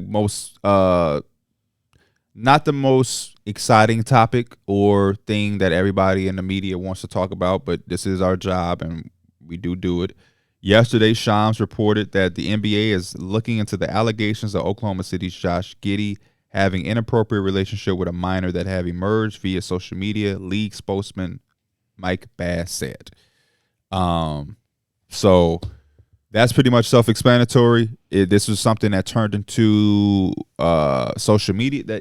This is something that was stemmed from social media, which I think it's important for all of our viewers and fans to understand. A lot of media people, we don't jump on things like that because it's social media. This is a serious topic. This is a serious allegation, and these are serious conversations. So when you have a platform and you have a voice, it's your duty to make sure you're dealing with facts and things, because these type of conversations are so are so serious that you don't want to falsely speak on things in a serious manner. You may see somebody have make all the facts. Yeah, you might see somebody make a joke or something like that. That's social media stuff. But as far as I just see a lot of people like, man, when in the media gonna say this, or they ain't saying this, or ESPN ain't post this, or we ain't seen this over there.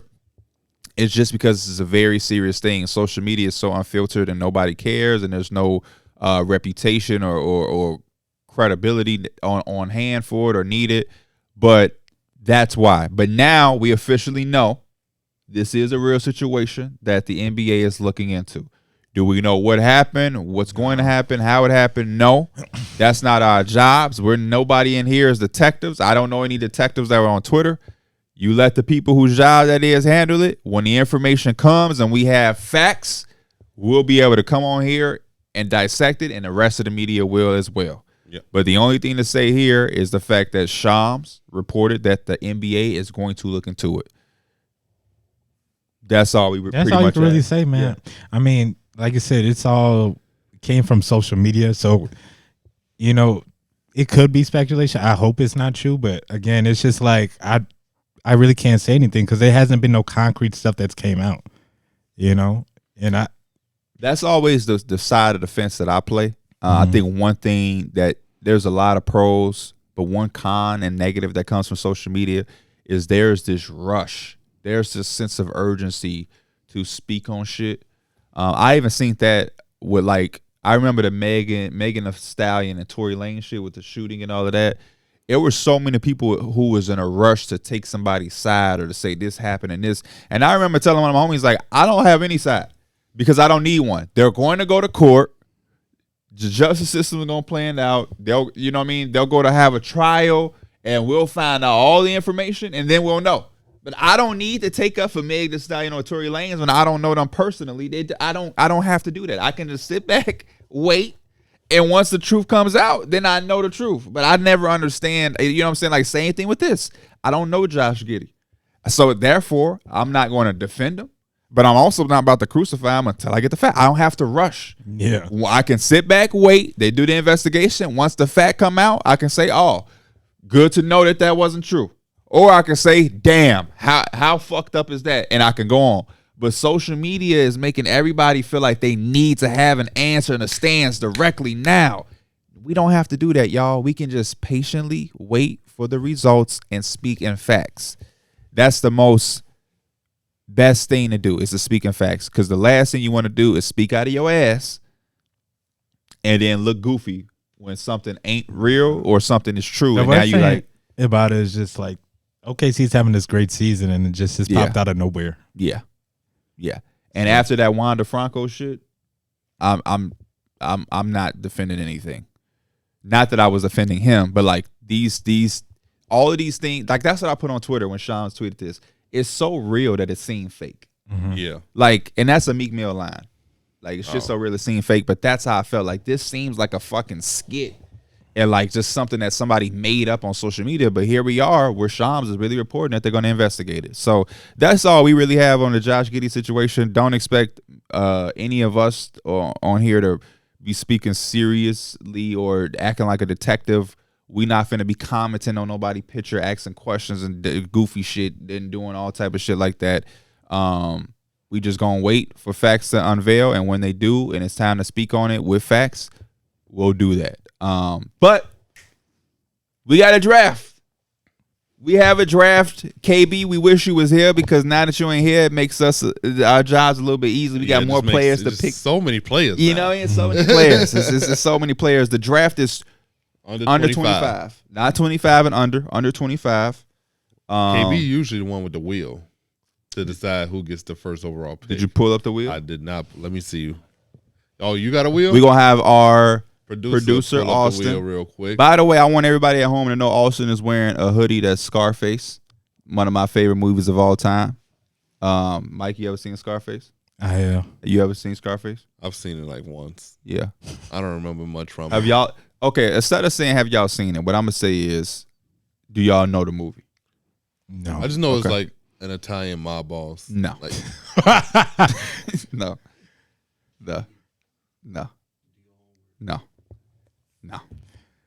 But I was gonna Look at the back of that man hoodie. You think they're portraying him to be Italian? What is he? I don't know what he. Say hello to my little friend. You think that's Italian? You think he's speaking in Italian? Oh, He's Cuban. okay. Ain't he Cuban? I believe he at the beginning of the movie he's coming from somewhere. I believe it's Cuba. Yeah, because he talk about Castro, Fidel Castro, and all of that. Yeah, I think he's Cuban. So I just have a quick question. It's an Italian mob boss. He's selling cocaine. He's a drug lord kingpin who's selling cocaine, and he ain't got nothing to do with the mob. He's damn sure not Italian. I want to say he got him as Cuban. I'm damn near 99% sure he's Cuban, but I don't want to misspeak. But I believe he's Cuban. Who's the second pick? How we said it, Mike, me, you. So are we? I want to ask this: is this like also best fit? Is in like you want to make a well-rounded team, or is this just talent for talent?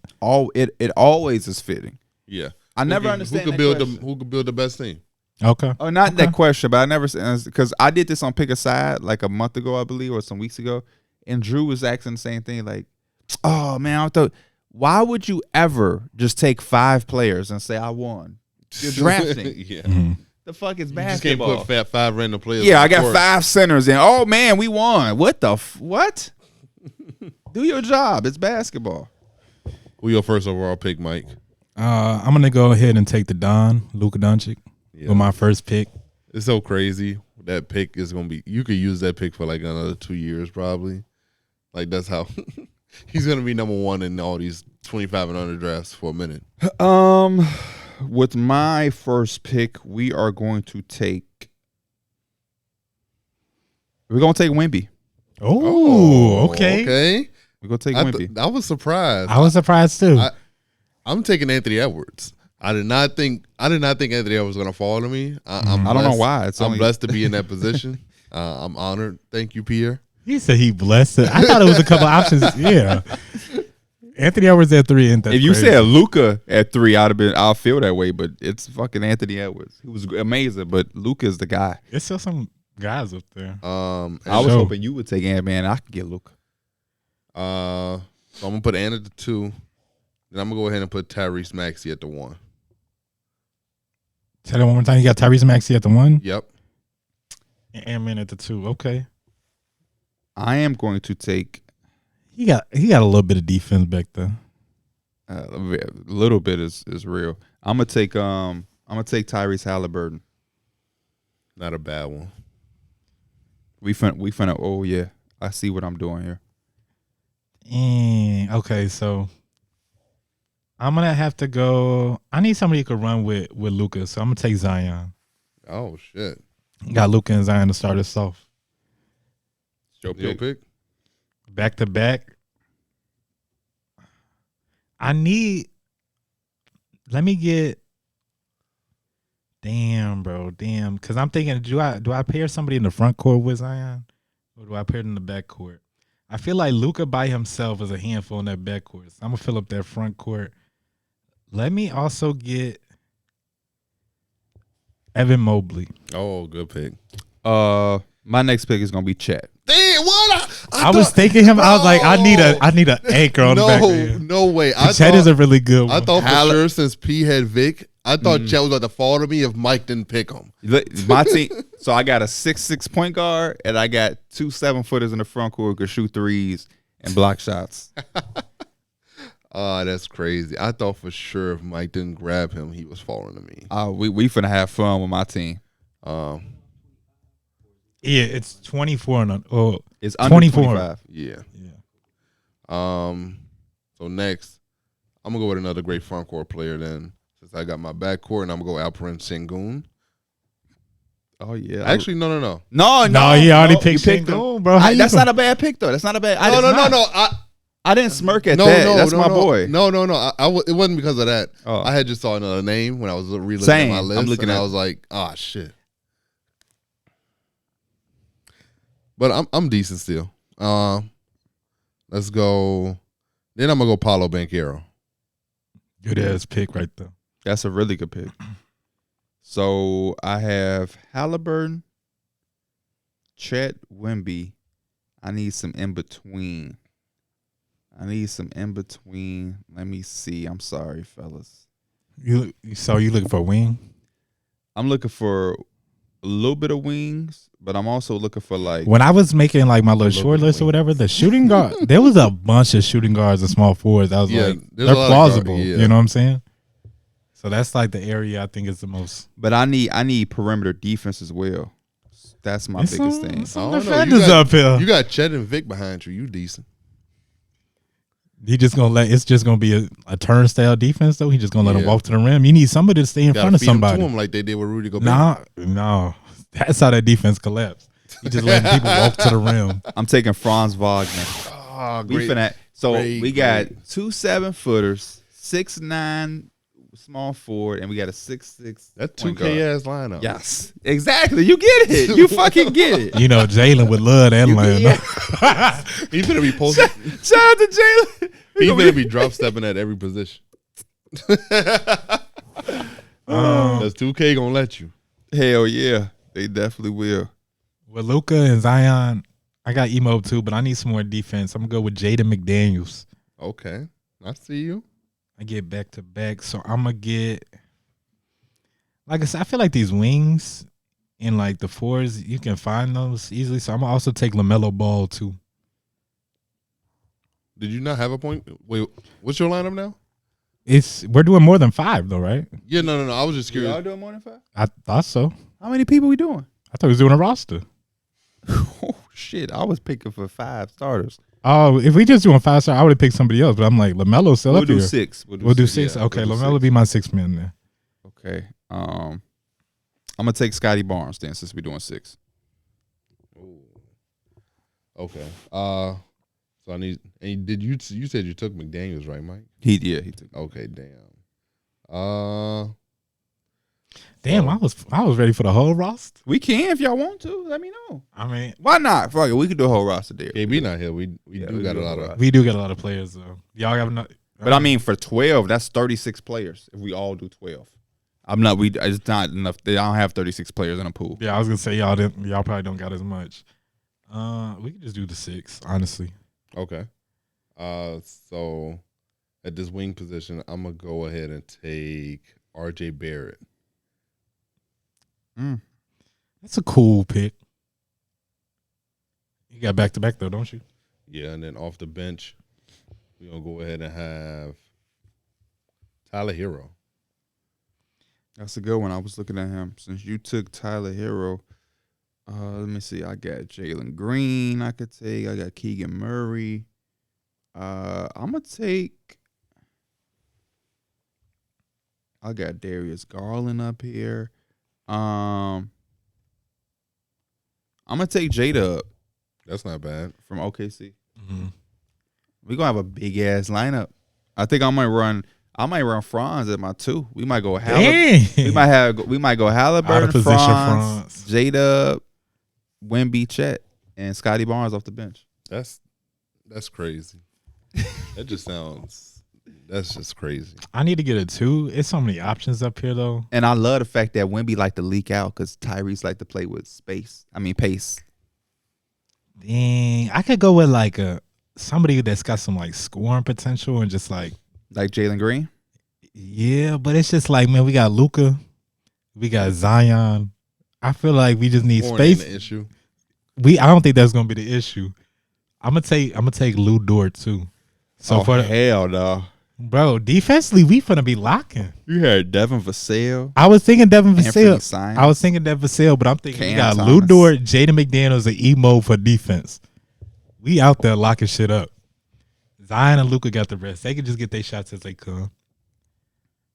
So give us a review of your team and your lineup with the 6. All right, so backcourt, we got Luka. We also got Lou Dort. Lou Dort, last pick, he was just there for defensive purposes. He started? Yeah. Okay.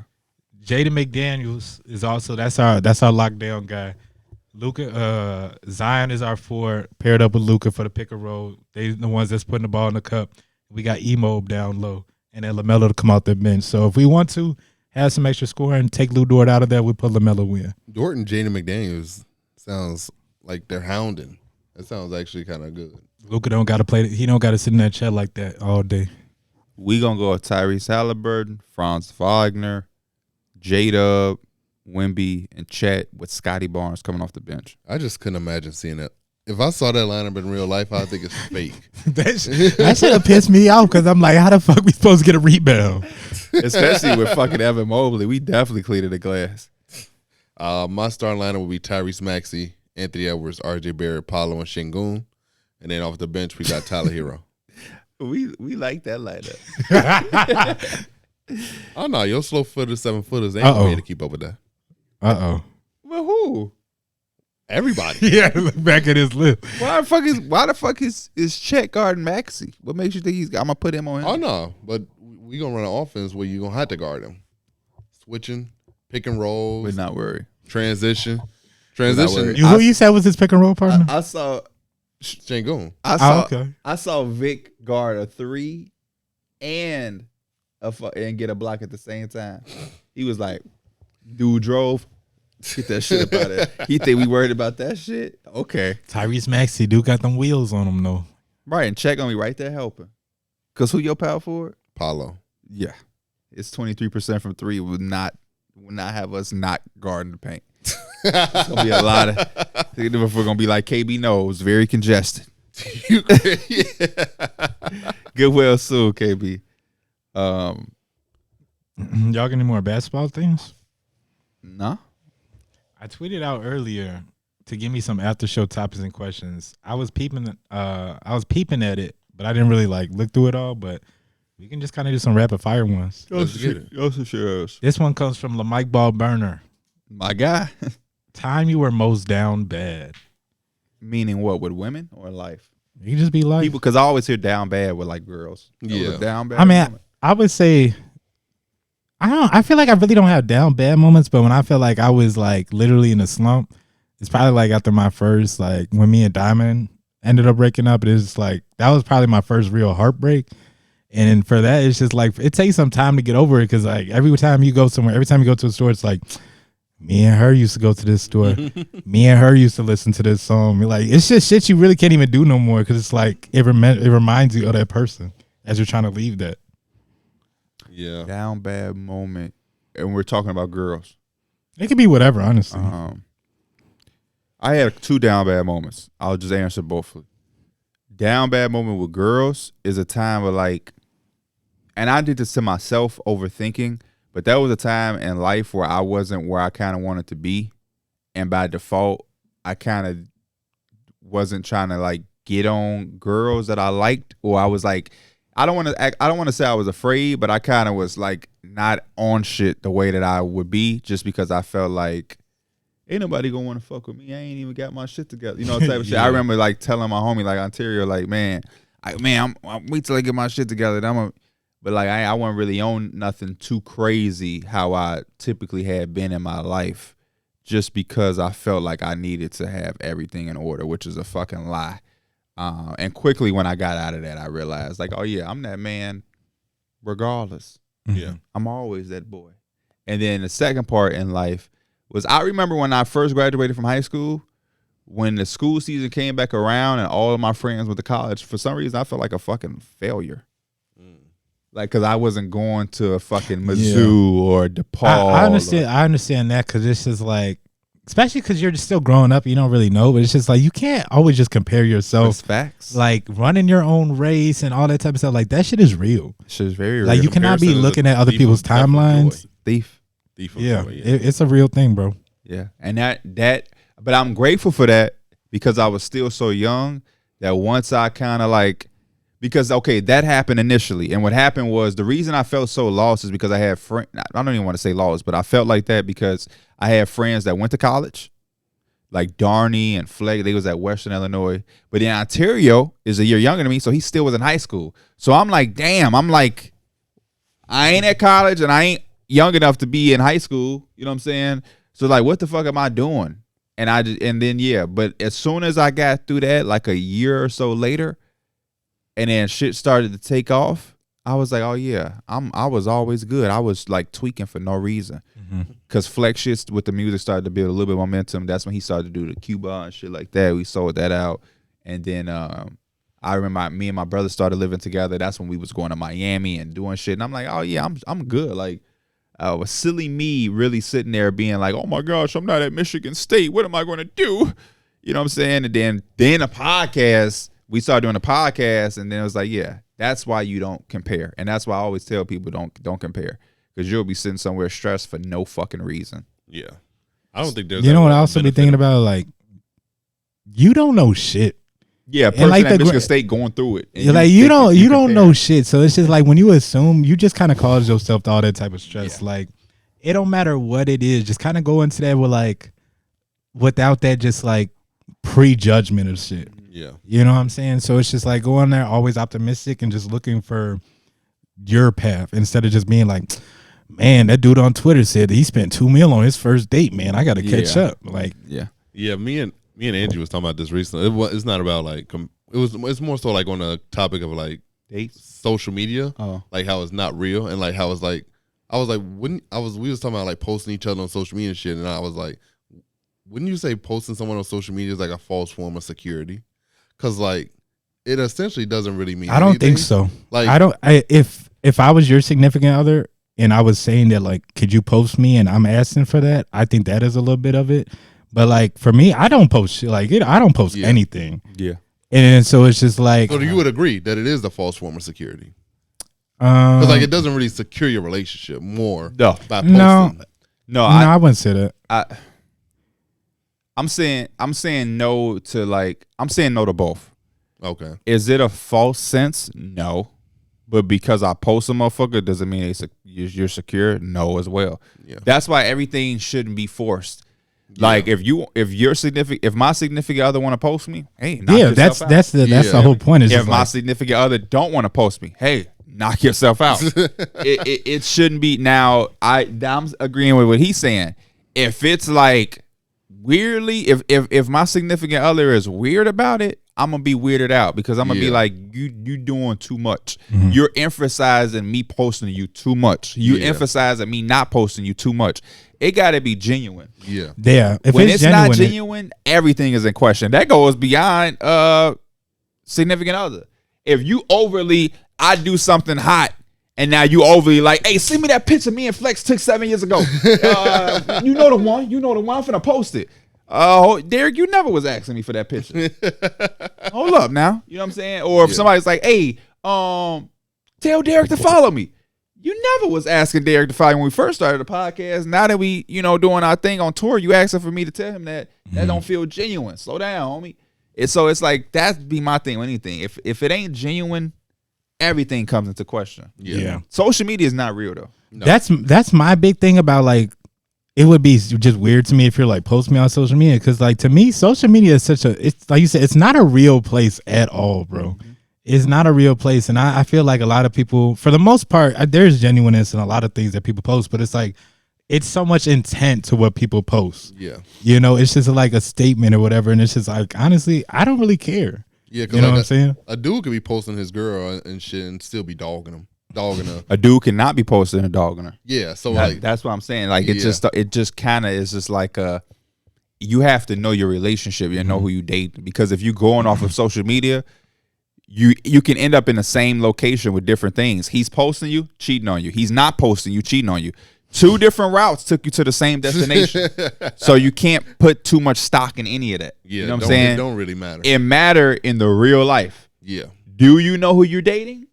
Do you know where they come from? And that's the part where I can't really wrap my mind around it.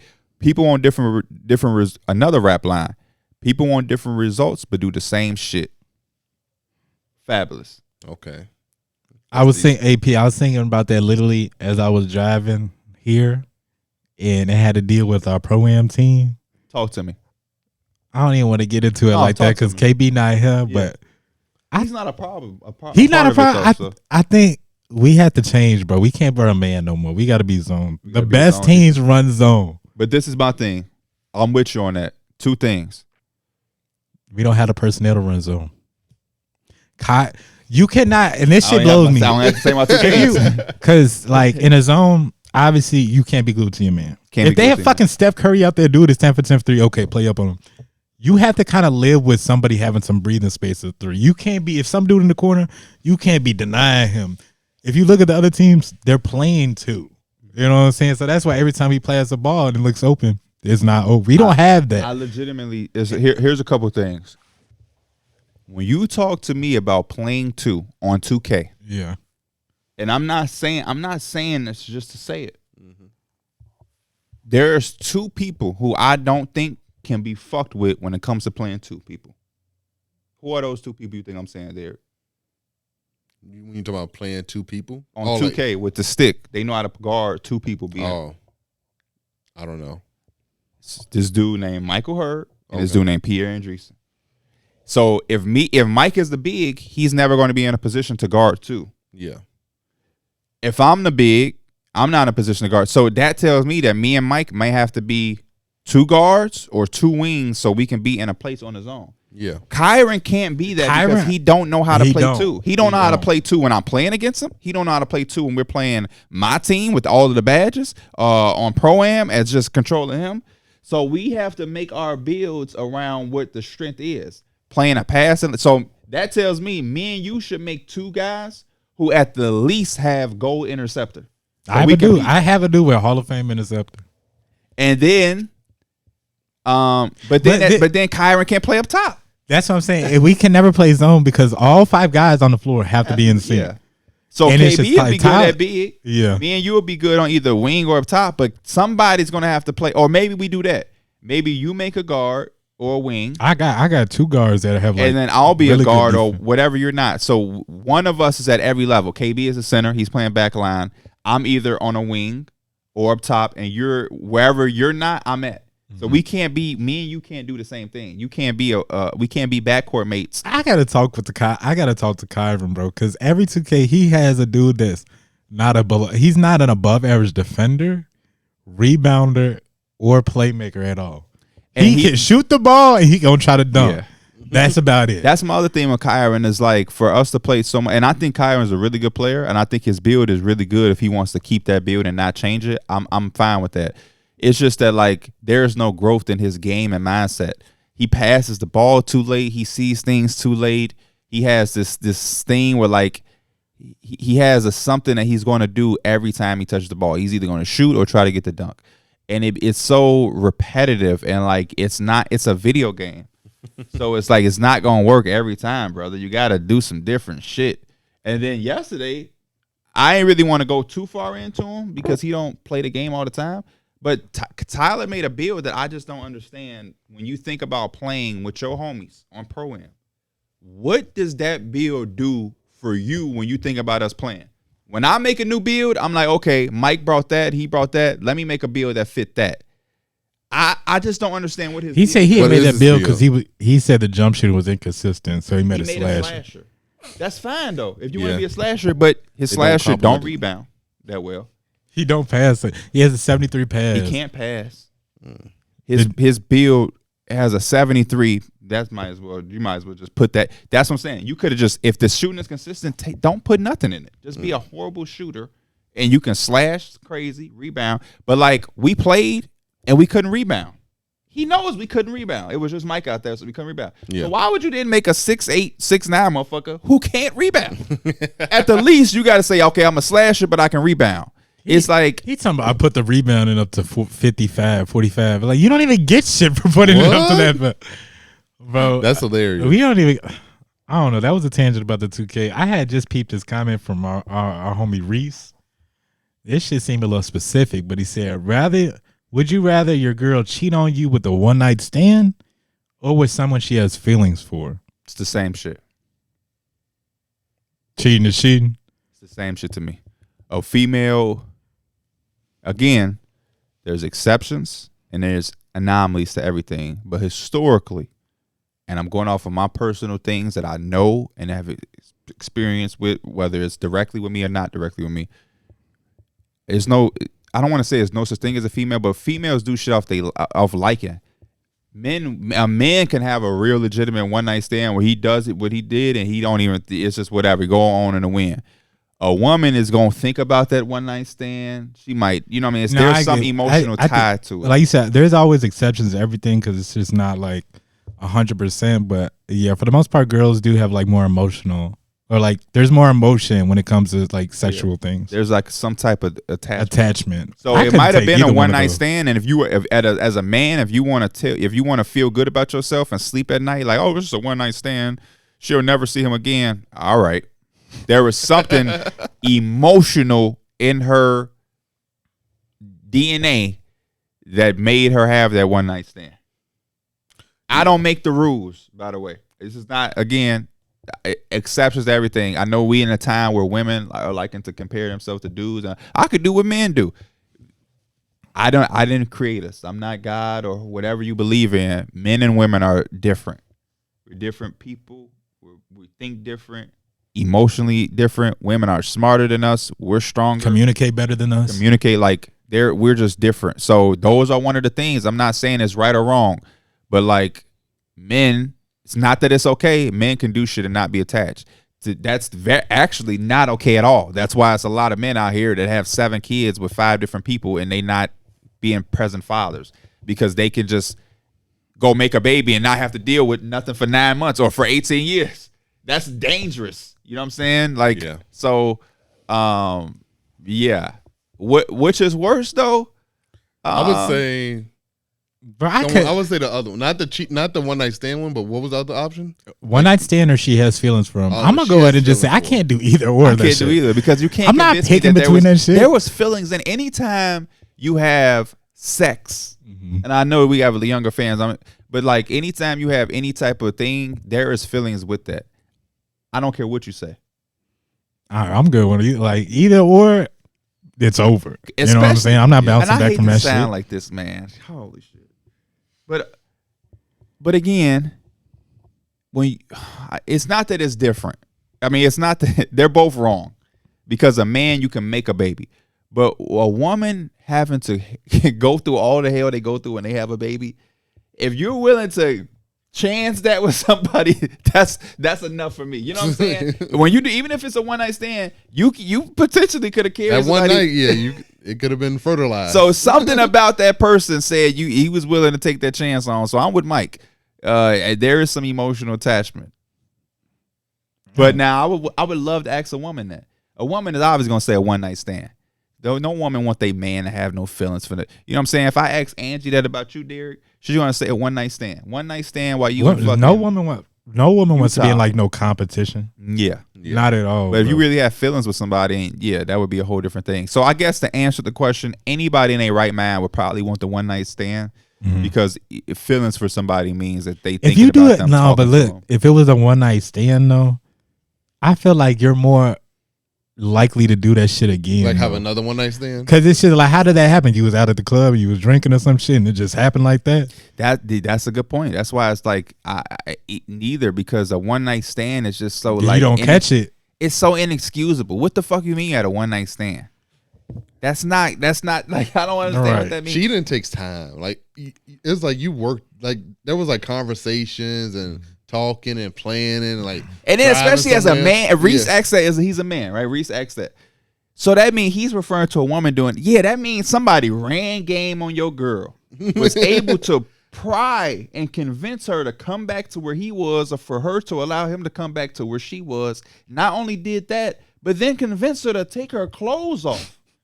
That means he just running a game. That might be worse. He had a 3-hour stretch where he just ran. At least if she got feelings for the other dude, at least you know she liked the nigga. Maybe I'm not doing it right. Maybe I'm treating her wrong and she had to go somewhere else. But I just had the one night stand. Yeah, I'd rather you have feelings for somebody. That mean that it took some time. Yeah, you put that in the cooker. It was over months.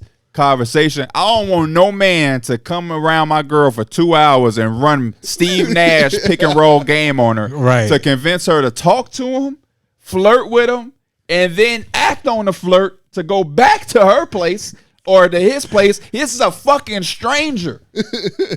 His game was so good, you let a stranger lead you that to their place or back to your place. I better be pulling up, and he better be pulling off in like a Mercedes Benz. Or he better have the nastiest Never car take ever. Candy from strangers. That was taught to you when you fucking 4. This dude game was so fucking good that your 4-year-old age fucking thinking went out the window. Some shit that you was taught from. You never take candy from strangers. That shit went out of the window as a grown ass woman. That mean that dude he sauced up he rizzed up your woman. So yeah, I'd rather you have feelings, Reese. One night stand, motherfucker. You've been with your girl for 5 years, and this dude been around for 2 hours and get the same thing you get. Mm-hmm. Hell no. And she made you wait for it at first. Damn. oh hell yeah. Next question comes from Manny. That'd be crazy as hell. She made you wait months, but then you find out she just getting that shit in the fucking 30 minutes. Yeah, absolutely. Don't even take that a is movie. worse. That is I'll worse. punch a hole in the wall. That is worse. A hole in the wall. That should make me mad. In the wall. Shit might In be the somebody's wall. chest. I would do some shit I can't even say on this podcast jokingly. What they say Diddy did the Kid Cudi car? That blew that motherfucker up. He blew it up. He blew it up. Yeah, That's some shit you see in the Mike, you put that thing under that car. Okay, let's get back to the pro-am. Now, just J. Cole ain't been in a car since. He been riding that bike. Cole been on the bike. It's all jokes, y'all. It's all jokes. Next question comes from Manny. He says, "What's a hobby you would want to pick up in the next year?" Well, this year. Well, no, it'd be next year. None. I don't do hobbies. I take interests and passions, and I find a way to monetize. Okay, it to be work. So I don't have no hobbies. Imagine you woke up, and you contrail, because contrail every couple months he got a different hobby. Oh my fucking God. He ain't been like that though, because he has a daughter now. So it ain't as bad. But I remember them early days. He vinyl collecting, thrifting, and he talking about I just got this lizard. What's a Golfing new would hobby? probably be a decent one. That's a great fucking answer. What he said, yeah. Because I guess that would be a hobby. Yeah. But I feel like I'm the type of person, but that would turn into some shit that's a little bit more than a hobby. Like you would start I want to be so good at it. Yeah. A hobby. I was gonna say working out, but I wouldn't want that to be a hobby. That would be like a lifestyle change. I would want like some type of musical instrument, preferably like a guitar. Whoa! But you go back to the trumpet? Oh, I would want trying to rear somebody girl up an hour with the guitar. No, I feel like being able to play guitar or piano is just a raw ass type of skill set. I've always been intrigued by guitars. Like the ability to play a guitar just it looks so appealing. Those are artistic people. Like my uncle, he's left-handed. He can draw. He cuts hair, and he can play like 6 different instruments off ear, and one of them is a guitar. So I'm like, people like left-handed gifted people just pick up guitars and just let me play this song, and it's just like, what the fuck? Like, that's why I always stayed away from shit like that, because I'm like, I'm not left-handed, I can't draw. This motherfucker write, and it's all like even and on top of each other perfectly. And I feel like lefties have the worst, because I'm not the only one, but especially with sweaty hands, because you're dragging your hand across it. Yeah. I remember he was in jail for some parking tickets or some shit when I was younger, or some dumb shit like that. And Dwayne Wade and Shaq won a championship. He was in jail, so all he had was a pen, and he mailed me a picture, this is a portrait. This is not and it was Dwayne Wade holding the Finals MVP. Oh shit! He can draw like that. That type of artistic ability always been impressive. Always, bro. It's you're able to envision something and then just draw it. That nigga drew with a pen. Yeah. It's one thing. Some people do it with a pencil. Erase. Nah, that nigga did it with a black ink pen. I was like, whoa. That's somewhere in my mom's house. I gotta find that. I just missed his name. His name is Jalen. Not the Jalen we know, but a different one. We're gonna add a little bit to this. Worst and best Christmas gift you ever received. Worst was probably one year my mom bought me a suit. Wait, first of all, how old was you? I was in high school. Did it come with that purple tie? Oh, you had that way before. I don't remember. Holy shit, a suit is top tier. I didn't want a suit. She bought that strictly for herself. She bought it because she wanted me to have a suit. You're right. Yeah, I see what you're saying. Yeah. And I already had suits. She's going to make you get a fucking suit for I already had suits, though, because we was going to church and everything. But she wanted me to have a new one, so she bought it for me as a Christmas gift. And I was that shit would piss me off. You wasted one of my gifts on this? Yeah, that's kind of how I felt. But the best, probably receiving SmackDown versus Raw 2007. as a kid. Video games on Christmas, the video games hit was crazy. different. Yeah, or getting a new PlayStation. Like my, that. my worst one is like I thought I was getting a video game, but my mom had put fucking Training Day as a Christmas gift, and if you look at like the shape of the present, it looks like it's a game. Yeah. Shit happened to be Training Day when I opened it up, and I was. You want to go to jail or you want to go home? But the best on the other side is when I had got my GameCube, bro. Like I don't know why, but I got the GameCube and I got Super Mario Baseball. I was on that all night, bro, and I had to be like, I don't know, probably like 8-9 years old. But that shit had to be the funnest thing. I've said it before. Similar to him, my mom got me a computer for my birthday one time. Oh wow! I mean, not my birthday, for Christmas, and because she got me a computer, she also got a printer. I thought the printer was a PlayStation 3. Oh, so that by default made it the worst because my expectation was so like him. He thought that was a game and it was a fucking movie. It's not that it's a bad gift, but it's just like your mind is on this. So y'all ever like sneaked and looked at what y'all was getting? Mm-hmm. I did that shit all the time. I did that shit one time and I was so happy that I kept looking at it and I was like, I was like, I need to stop because she gonna come and catch me and I'm not gonna get it. This was years ago. LeBron James just got to the NBA. He might have been in his sophomore year. And my mama got me the fucking LeBron jersey. Oh my fucking gosh. I looked in that bitch. I saw the LeBron. I almost cried. You ever seen that little boy eating that burger and the tears coming down his face? Bro. But I was so geeked that periodically I just keep going to look at it like, hey, bro, hey. So my cousin, he loves he's the one that could draw. He loves like Marvel and Spider-Man, all that type of shit. And it took me back a little bit yesterday when I was at, it was just Thursday when I was at my parents' house. And my cousin, because he's talking about coming over, I was telling him, like, I have Spider-Man too, because he wants to play the game. He's like, yeah. He's like, Mom said I got to wait till Christmas. And I'm like, damn, bro. I remember back when I was a shorty, you had to wait for Christmas to get a game. 2K.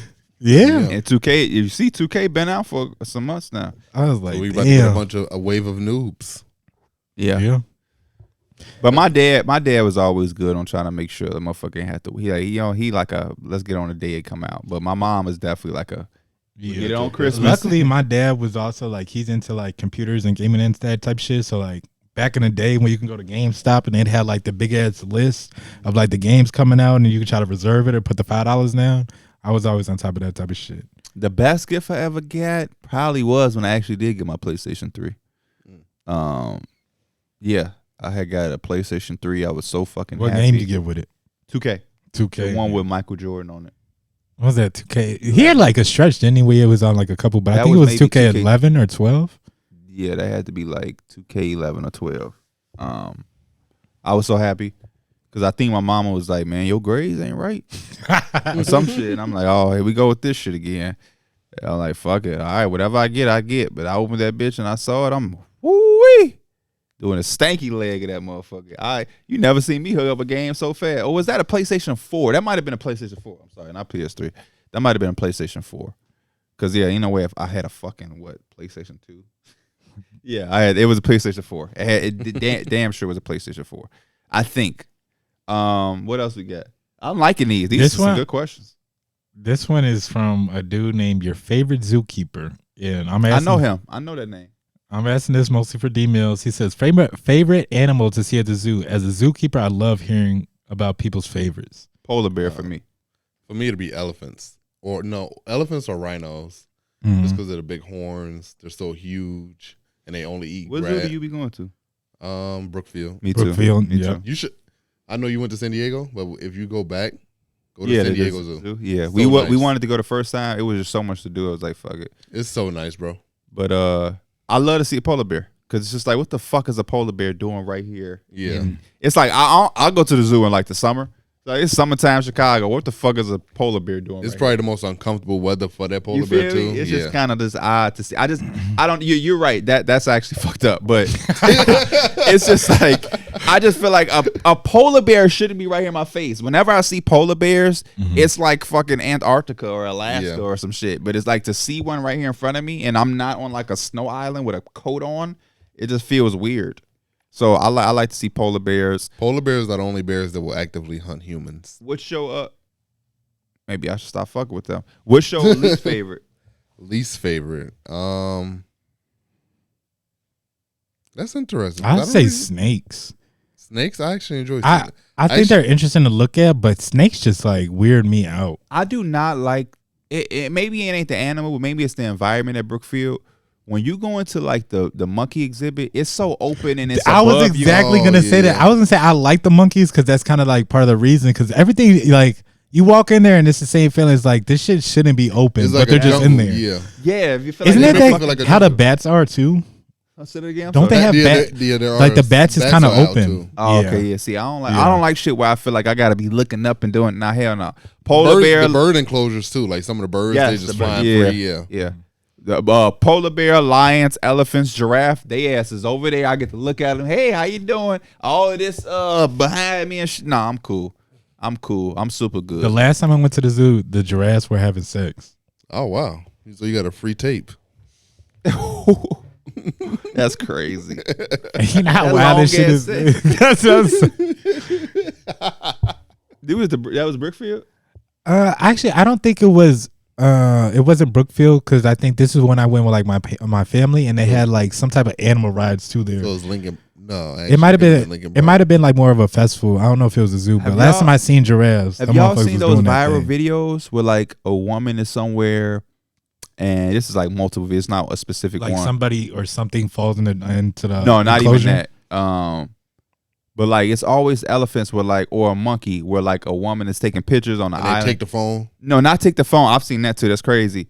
But it's like he caressing her, he grabbing her butt, he grabbing her boob. Like if he was grabbing her arms and mistakenly it's one, but he's intentionally grabbing breast. Like yeah, I seen those before. I'd be like, bro, if you don't stop touching my girl, but I'm like, bro, this is crazy. They like literally grabbing butt and breast. They not grabbing ankle. It's like it's weird that they know. What it is? Yeah, they know exactly what they want to grab and touch. When that shit, when they grabbing them phones, is crazy. They grab the phone for some food. Yeah, and you got to bring them back something they want. That shit is crazy, bro. I'll be looking at that, but how the fuck did people just let someone just walk up to them and snatch their phone at them? They strong though. They are, but like you're strong too. Yeah, that's true. But you probably so caught off guard that it's like, what the fuck? After seeing those, if I'm and it's hard to when you're trying to like record and do it. Nobody recording like this. It's all you're always recording a vulnerable state where somebody can just. What else we got? I'm liking these. This one is kind of out there. This is from our guy Ray the Plug. I know y'all know who that is. Shout out to Ray the Plug. He says, if y'all could do a podcast in the ocean or in the jungle for $1 million, which one would you choose? The jungle. You got me fucked up with the ocean. I can escape in the jungle. I can fight in the jungle. I can't do nothing in the ocean. Once you can't swim? Yeah, but I don't think I can swim in the You're not swimming in the fucking ocean, bro. What the fuck? It's actually probably easier because the salt water. But you know how, first of all, how far are you gonna have to? How far are you gonna have to swim? True. How far? How fast? I can swim, but I ain't never had. And to also swim the thing for with the my ocean life too, against a shark or a current or whatever. The thing with the ocean too is just like you can't go under and look at what's coming there. Like you just don't know. Maybe at all. That's the other part. It's like my anxiety. Even if I can swim, I can swim. But even if I could swim to sustain myself in the ocean, my anxiety of knowing that I'm in the ocean will fuck me up. Because like he says we have all the necessities. So say it's either like we got to do this shit in a submarine in the ocean or we got to do this shit, I don't know, I guess at a fucking table in the jungle. I'm going to do it in the jungle. In the jungle? I hate the bugs of the jungle. This shit going to be hot. It's going to be a lot of noise. You're going to just be hearing shit constantly. Big ass tarantula crawling. Oh, yeah. But what to think? But that's why. But at least if we're in the ocean, we're in the sub. We're at least like secured though. It's just we have to deal with. I just seen them motherfuckers try to go down and do some shit in the submarine. That motherfucker ain't come back. We ain't going that damn far now. That motherfucker ain't come back. I'm good, man. I seen Titanic. And at what time we doing it? Because you know, once it get dark, the ocean is boy pitch black. Same with the jungle though. Yeah, pitch black. Ain't no street lights out. That's true. I'd rather use my phone lighter do more in the jungle than it would do in the ocean. I seen it was a video of a man saying, "Hey, y'all watch Titanic? The movie does it more justice because it's a movie." But in reality, you literally can't see anything. Yeah, he went to the ocean. Like, this is the ocean off the boat. I'm holding 2 phones. This is the light. You don't get nothing. It's pitch black out here. I'm looking at this one. KV talking. Let me know when y'all done filming. Nope, you should have came. Brian Baker says greatest personal basketball achievement, career high in points, rebounds, assists, etc. I don't know. I had 28 points. I don't know how many rebounds I I've just know I had had in the 22 game. points. I don't know how many assists. I feel like You had to be a bum ass motherfucker to know all of those career highs. you got to be taking out the fucking stat sheet home or some shit. I think mine was like 17 or 18 points. I ain't never reached it. I think we won conference our sophomore year. Like that's probably like the highest achievement that I've. What is it, bro? Wasn't our sophomore team pretty damn good for Rosedale South? Yeah, we won conference. Yeah, we had to be good. We had a nice team, bro. I wish we could have got some more time, but we was doing our thing. We was deep. Politics as usual. Let's get like 3 or 4 more. Let me look. They actually kind of getting a little dry. We hitting the 2-hour mark. So any Thanksgiving fam drama? No. Y'all don't be getting that. Any Thanksgiving fam drama? I don't be having no family drama because my family really don't get together in terms of like my aunts and all. Family, like it's usually just my family there. My family kind of small, so I had like 3 of my uncles came. That was about it. So yeah, it ain't like a 25-person Thanksgiving thing. It was more like 11. You know, Danaeus was at my crib for Thanksgiving. He was. And when my uncle be hanging out, I ain't seen him in a minute. And he always, I should have known, because he always at the barbershop or whatever. So I'll be seeing him all the time. But yeah, when my uncle came through, and my cousin, he brought my younger cousin, and then it was Danaeus. I'm like, oh, what up, boy? Should have known you was gonna be, because my uncle always coming with somebody. Pause. Oh wow. What are y'all pet peeves in public? Sneezing or coughing without covering your mouth. Staring. The fuck are you looking at? Looking is one thing, but like staring, it's kind of like, because it's like, I don't know what you're staring at me. We got a problem.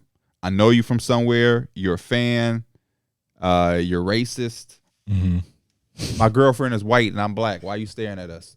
77-year-old man. It's 2024. I feel like interracial couples exist, bro. Most of my peeves come from like driving. It's just like, first of all, I hate when the light just turns green and someone honks and somebody's honking like I'm supposed to be already fucking past the light. It's like, it literally just relax, buddy. Second thing is just like, I hate when somebody's riding your ass, bro. It don't make me go faster at all. Yeah. Like, if I get into this crash, you're not gonna pay for shit. Yeah. So go ahead. That's wisdom. All our young viewers who gonna be starting to drive, whatever, never feel pressure to drive in a way you don't want to drive because of how everybody else is driving around you. That's one thing that I will never do. I'm never speeding up because everybody else is going fast. I'm never going slow because everybody else. I'm doing my own shit. If y'all in the 35 and I want to do 40 and y'all want to do 35, I'm gonna do my 40. Don't let other people dictate how you drive. That was the best advice I ever got as a driver. Because I see that all the time. Motherfucker barely can drive, but they make it. Bro, this was a couple of days. This is like maybe a week ago. I was with Elena and we was like kind of like in, I guess, Naperville area. And we had like, we were behind this car and the car wasn't moving at all. And the light was just green. And like the people in front of us, they started just going around the car or whatever. And then we finally pull up kind of next to it. And dude is just fucking slumped in his car. Oh, like man. at the intersection. Didn't have his brake lights on or anything. And so we seen that shit happen. And Elena started like low-key freaking out or whatever, because she's like, what should we do? I was like, that shit don't really got shit to do with us. So she called the damn police, bro. She was telling them about what happened and everything. And I heard her talking, and I guess the police asked her like, what's your name? And she's like, and she just hung up the phone. I was like, why the fuck did you do that? She's like, because I don't want to get in trouble, because weren't we supposed to stop and like help him? And I'm like, no. She a snitch. What you mean she is? I was just fucking. But yeah, the lady's like, yeah, we're getting a bunch of calls about the same incident or whatever. And she had asked for her name. She hung out. I was like, bro, you're not gonna get in trouble, because we're not supposed to get out our car and help that motherfucker right there. What the fuck y'all obligation to him for? That's what I'm saying. Then she's talking about, what if they come and pick me up or whatever? I'm like, JD, you. But they got her phone number already. It's easy. Elena from the suburbs.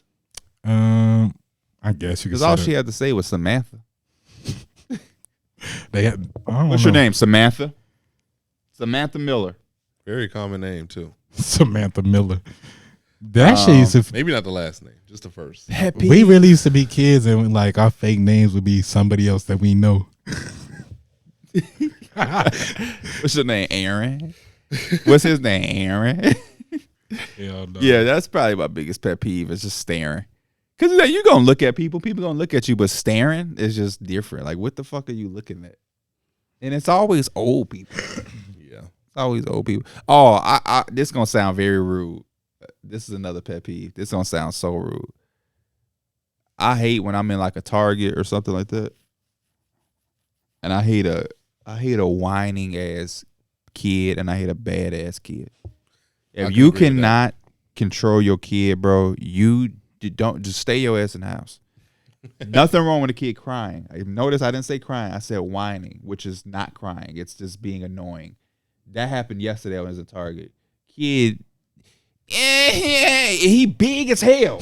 Like, bro, get him. No, What is he doing? He's not even crying. Yeah. That's the most annoying. That's all whining is like trying to annoy your parent until you get what you want. You're not. It's like crying with no tears. Yeah. So you're just basically, I want this book. I want the book. I want the book. I'm like, oh my gosh, can you get him to stop? My cousin and sister, they like excel at that type of shit, bro. Oh man. And like I feel like I used to do it when I was a kid, but looking at it like a kid do it now and like I'm an adult. First of all, like you know like being a parent is not easy at all by any stretch of the means. At all. So it's just like I be wanting to say like, bro, give my mom a damn break. Yes, like stop begging it and all that type of shit. It's just like, no, I want to do this now. I want to go to the store. I want the toy. It's just like, bro, that shit is not how you gonna get shit. Like you gonna get stuff, but that's not how you get stuff. You know what I'm saying? Exactly. That be my most important thing is like it's ironic that you're doing that to get what you want because the irony is you're so far from getting what you want by doing that. So it's like it's kind of not smart. If you behave and you're a good kid, you get anything you want.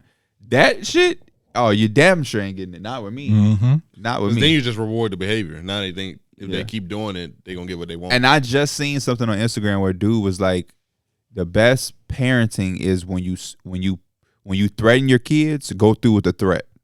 If you do this, I'm taking your iPad away. They do it, take it away. But when you give in, you set them with a low standard, he was saying. I'm like, that's actually, I agree with that. Because then now you look like a pushover a little bit. Yeah. Yeah. And they're used to having that. Like, no, don't do that.